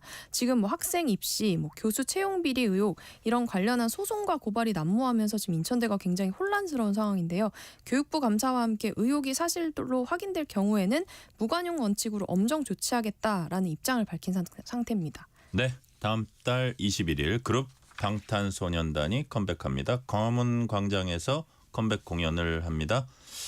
근데 많은 인파 모일 걸로 예상이 돼서 좀 우려스러운 점도 있죠. 네, 경찰이 이날 26만 명의 인파가 몰릴 거다 이렇게 예상을 하고 있거든요. 네. 그렇다 보니까 광화문에서 결혼식이나 돌잔치 같은 행사를 예정했던 사람들이 특히 걱정을 하고 있습니다. 극심한 교통 혼잡이 예상되면서 걱정이 커지고 있는데요. 이 뒤늦게 날짜를 바꿔보려고 해도 위약금이 수백만 원인 상황입니다. 네. 그래서 소속사 측은 안전하게 행사가 진행되도록 회사 자원을 총동원할 계획이다라는 입장을 내놨고요. 이 한편 방탄소년단의 컴백 공연 이게 무료로 진행이 되고 예매는 23일 오후 8시부터 1인 1매로 진행이 됩니다. 현장에 참석하지 못하는 관객은 넷플릭스 통해서 라이브로 공연을 시청할 수도 있습니다. 네. 오늘 말씀은 여기까지 듣겠습니다. 지금까지 국민일보 김윤아 기자였습니다. 김윤아 기자 오늘 고생했습니다. 감사합니다.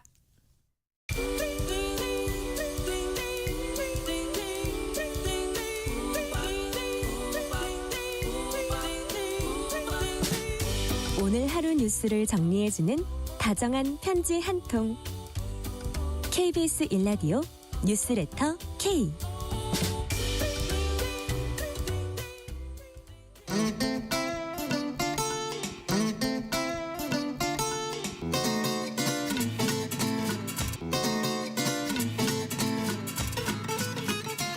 매주 다양한 문학의 전문가와 흥미롭고 유익한 얘기 나눠보는 시간입니다. 주말엔 문화. 오늘은 허남웅 영화평론가와 함께 설 연휴 직후 극장가 풍경 둘러봅니다. 허남웅 평론가님 어서 오세요. 네, 안녕하세요. 자, 명절 때 네. 뭐 하셨습니까? 영화 보셨어요? 네, 영화도 많이 봤고요. 예. 네, 어차피 이제 극장 영화 가서 평론가이기 때문에 아니면은 저 극장 집에서? 가서도 보고요, 그래요? 집에서도 보고요. 그러니까 저는 영화와 이제 사시는군요, 역시. 그렇긴 한데 연휴 같은 경우에 이제 극장에 가는 이유는 네. 당시에 이제 극장 풍경이 어떤가. 근데 올해는 예년에 비해서 너무 달랐어요. 사실 어떻게 보면 업무의 네. 일환이거든요. 그렇죠. 예, 그러네요. 그러니까 올해요. 그 설날 이제 당일에 네. 그 98만 관객이 이제 극장을 찾았거든요. 그래요? 그게 예전에 이제 한국 영화가 이영명 시대 열었던 당시 있잖아요. 예, 예. 그때하고 비슷한 수준이에요. 그러니까 지금 옛날에 그 중흥기의 그때 수준에 네. 어쨌든 연휴에는 그렇게 많이 온 거네요. 그러니까 옛날이라고 당일날? 말씀하시긴 하셨는데, 예, 그렇죠. 예. 코로나 이제 전이었죠. 그래도 그러니까 꽤 옛날이죠. 오래됐죠. 옛날이네요. 한 거의 5년 전이죠. 7년, 네, 6년, 7년 됐으니까. 그러니까. 예, 그러니까 그 당일에만 이제 98만 관객을 모았다는 건 그 예전에 이제 극장 풍경을 찾았다는 건데 반갑죠. 그래요. 반가운데 이 흐름이 이제 계속해서 이어갈 것이냐. 그렇다면 그 이후에 또 이제 좋은 한국 영화가 나와야 되는데 어떤 방향으로 또 흐를까에 대한 뭐 기대와 우려가 있는 거죠. 사람이 참 많았다는 뜻이네요. 그렇죠. 그래서 한 6, 7년 전에 그런 모습을 네네. 정말 오랜만에 봤다는 말씀이신데 그렇죠. 이것이 그냥 반짝 일회성으로 그칠 것인지 아니면 네네. 어떤 한국 영화 다시 반전의 계기가 될 것인지 네네. 좀 지켜봐야 될 것 같고 하나하나 들어가 볼게요. 네네. 이번 말씀하신 대로 이번 한국 영화가 좀 화제가 됐어요. 그렇죠. 이번 설에. 네네. 자, 왕의 남자가 아닌 왕과 사는 남자. 그렇죠. 400만을 훌쩍 넘겼어요. 400만 원 훌쩍 넘겼고요. 네. 그 왕의 남자 이제 말씀 주셨잖아요. 지금 왕과 사는 남자가 아마 네. 이번 주에 이제 500만이 될 것 같은데 400만을 넘긴 시점이요. 네. 왕의 남자가 400만을 넘긴 그 시점보다 빨라요. 왕과 사는 남자 넘긴 시점이. 네네네네. 그러니까 왕의 남자는 꽤 오래됐는데. 2006년 영화였고 그러니까 그건 20년 전이고. 네, 이준익 감독 영화였고 1000만이 될 거라는 생각은 안 했는데 이제 1000만이 됐던 영화였고 그래요? 그렇다면 이제 이것도 왕과 역시? 사는 남자는 예. 1000만을 갈 것이냐가 이제 지켜보는 또 하나의 관전 포인트가 됐죠.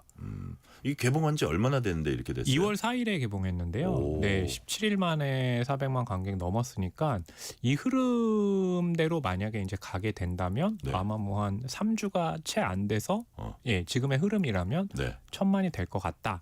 라는 이제 예상을 할 수 있는 것이고 그렇다면 이 흐름이 언제까지 갈 것이냐가 네. 또 하나 이제 포인트겠죠. 그래요. 네. 어쨌든 지금까지 흐름은 좋다. 네네네. 그렇지만 이후 어쨌든 다음 주 다다음 주까지는 좀 지켜봐야 된다. 그런 그렇죠. 말씀이시네요. 근데 또 하나 이제 포인트가 네. 지금 이제 관객이 많이 들어서 예전 같은 풍경이 됐다라고 하는데 네. 왕과 사는 남자 한 편으로만 지금 이 분위기가 형성이 된 건 아니고 또 유승환 감독의 휴민트 네네. 또 그 시기에 이제 개봉을 했거든요.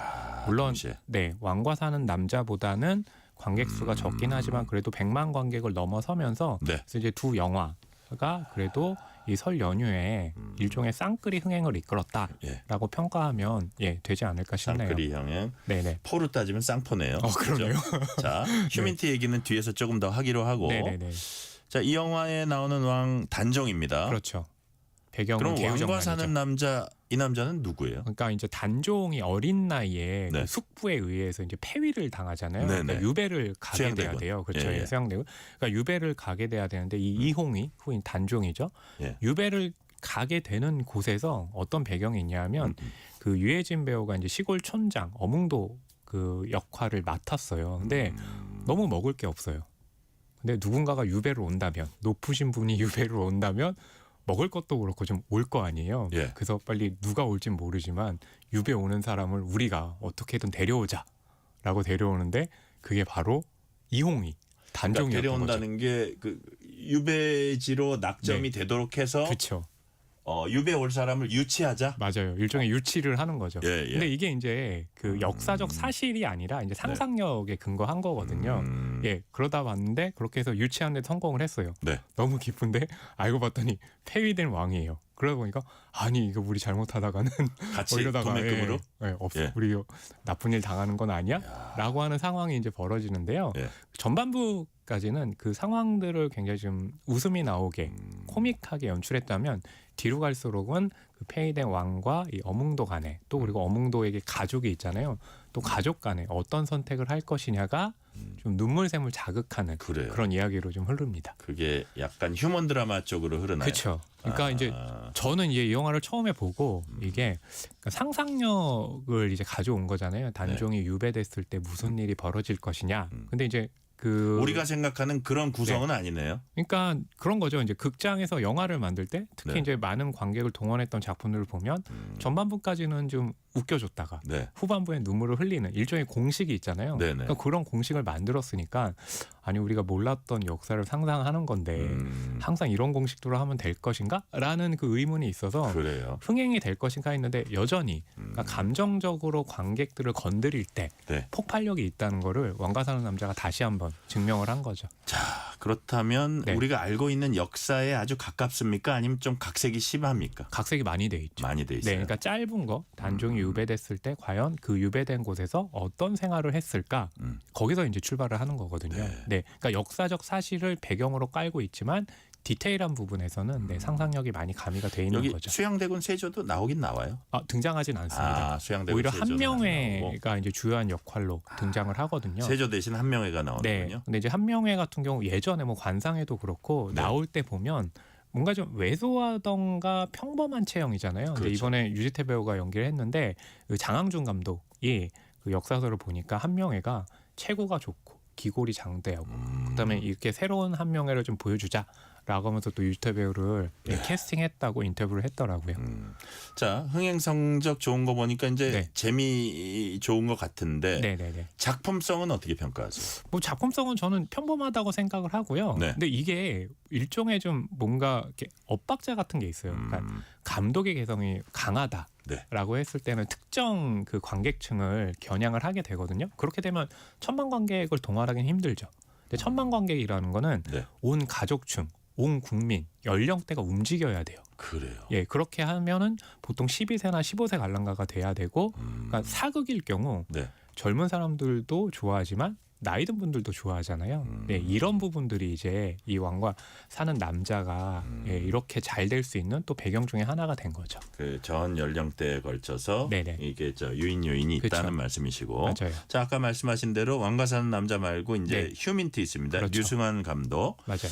자, 영화 휴민트 이거 첫 버물입니까? 어떻습니까? 네, 첫 버물입니다. 그래요. 그러니까 휴민트라고 하면 이제 아마 그 여기서도 얘기가 가끔 나올 텐데, 그러니까요. 예, 휴먼 인텔리전스의 약자이기도 하고 네네. 극중에 이제 휴민트라는 작전명이기도 한데 이게 인간과 인간 사이의 교류에서 얻어내는 첩보를 이제 뜻하는 말이거든요. 네, 그래서 이 배경이 블라디보스토크고 조인성 배우가 이제 조과장, 국정원의 불능용은 조과장을 연기를 했는데, 예, 블라디보스토크로 가서 이 북한에서 이제 그 넘어오는 여성들을 상대로 한 그 인신매매가 벌어지고 있는데 네. 거기에서 이제 정보를 얻어가지고 이 여성을 그 구하기 위한 작전을 세우거든요. 아, 그래요. 예, 그런데 이 여성이 북한에서 온 최선화라는 인물로 신세경 배우가 연기를 했고요. 또 북에서 굉장히 좀 국가 보위성의 조장인데요.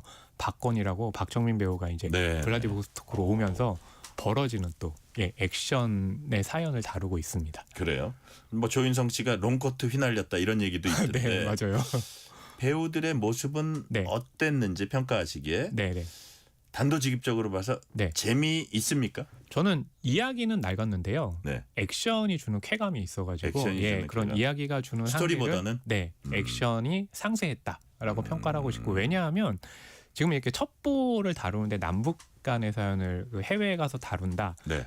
이전에 유성환 감독이 그 베를린이라는 작품에서 다룬 적이 있고, 그래서 이 작품 같은 경우는 베를린에 등장했던 하정우 배우가 연기한 표정성이라는 인물이 언급되기도 하거든요. 말하자면 또뭐 스피노프 격일 수도 있고, 그러니까 예전에 했던 걸 다시 한번 한다는 느낌 때문에 새롭지는 않아요. 하지만 유승환 감독은 액션에 굉장히 특화된 감독이잖아요. 네. 그래서 액션이 보여주는 쾌감이 있고 또 하나 조인성 배우가 이제 롱코트 입고 나오는데 그게 어떤 세대에게는 예전에 홍콩 누아르 주윤발 이 롱코트를 입었던 그런 느낌을 주기도 하고 더 이전 세대에게는 알랭드롱이 예전에 이런 좀 갱을 연기했잖아요. 그 모습도 연상시키기도 하거든요. 유승환 감독이 롱코트. 그거를 좀 노려가지고 알파치노도 롱코트 좀 입고 막 그렇긴 뛰어다니고 하죠. 그랬는데 맞아요. 지하철역. 그러니까 그런 분위기들이 조인성 배우에게 좀 입혀져 있습니다. 그래요. 베를린 하니까 네. 야, 하정우, 전지현, 그렇죠. 유승범이 있었나요? 맞아요. 그죠. 잘 기억하시네요. 네. 좀 재밌게 봤어요. 맞아요. 자, 이게 어떤 지점에서 호불호가 갈리는 지점도 있다고 그래요. 네, 어떤 맞아요. 거예요? 그게? 그러니까 이제 좋아하는 사람들은 이 후반부에 펼쳐지는 액션이 그 단순하게 보여지는 액션이라 사연이 있어요. 추운 나라에서 펼쳐지는 그런 액션이잖아요. 그러니까 남과 북의 관계가 지금 굉장히 추운 상태이잖아요. 그러니까 거기서 벌어지는 이야기. 하지만 그 눈이 녹을 때 일어나는 따뜻한 그런 좀 입김 같은 것들을 희망의 그 단초로 제시하기도 하고요. 불호가 있는 부분들은 뭐냐면 예전에 베를린에서 다뤘던 내용을 또 다루는 거 아니냐. 거기다가 어떤 점에서는 예전에 이제 아저씨라는 영화가 있었는데 그렇죠. 그 일종의 좀 정체를 드러내지 않은 첩보원이 그 아이를 이제 구해내는 그렇죠. 사연인데 블라디보스토크로 배경을 옮겨서 펼쳐지는 이야기 같다라고 하는 점에선 불호의 그런 평가가 나오기도 있습니다. 그래요. 우리가 그동안 뭐 특히 지난해 뭐 한국 영화 침체다 이런 얘기 많이 했잖아요. 그쵸. 그래서 근데 왕과 사는 남자 휴민트 어쨌든 쌍포가 지금 발사 폭탄을 그렇습니다. 발사하고 있는데 네네네. 이 좀 활기가 돌고 약간 희망을 가져볼 측면이 있나요? 어떻게 보세요? 저는 어느 정도 희망이 있다고 생각을 하는 게 예전에 뭐 OTT가 너무 지금 강세고 또 극장값이 올라갔기 때문에 관객들이 안 온다라고 했는데 지금 왕과 사는 남자 그리고 휴민트가 어찌됐던 관객의 그런 기대에 부응을 하면서 극장이 많은 관객을 끌어모았잖아요. 그렇다면 지금 분위기에서 또 이런 흐름을 계속 이어가는 한국 영화들이 계속해서 나온다면 그래도 이제 좀 걱정을 좀 덜어도 되지 않을까라고 한번 미리 좀 재단해 볼 수는 있겠죠. 실제로 저도 이번 주말은 한번 극장 가볼까 이런 얘기를 저희 가족들하고 좀 해봤거든요. 그렇죠. 자, 극장 나들이 계획하신 청취자분들께 좀 추천 좀 해주세요. 그러니까 그 두 작품도 있지만 또 하나 이제 극장가에서 지금 살아날 거라고 예상하는 것 중에 하나가 뭐냐면 아카데미 시즌이 돌아왔어요. 아카데미 시즌이 돌아오면 아카데미 후보에 올랐던 중요한 작품들이 또 개봉이 기다리고 있거든요. 뭐 햄넷이라는 작품도 그렇고 센티멘탈 밸류라는 이제 해외 영화이긴 한데 그 영화들이 유력한 또 그 수상 후보작이기도 하거든요. 그럼 많은 관객들이 또 궁금해할 거란 말이죠. 그런 작품들이 또 극장에서 개봉을 한다면 활기가 더 이어지지 않을까 생각을 합니다. 그래요. 이 두 한국 영화 말고도 아카데미 영화들도 먼저 눈여겨 보시면 좋겠다는 말씀. 오늘 말씀 여기까지 듣겠습니다. 지금까지 허남웅 영화 평론가였습니다. 오늘 말씀 감사합니다. 네, 감사합니다. 오늘 뉴스레터 K는 여기까지입니다. 커피 쿠폰 당첨자 명단은 뉴스레터 K 홈페이지 확인해 주시고요. 오늘은 김윤아의 Going Home 끝곡으로 듣겠습니다. 오늘도 함께해 주신 청취자 여러분 진심으로 감사드립니다. 지금까지 뉴스레터 K 전종철입니다. 집으로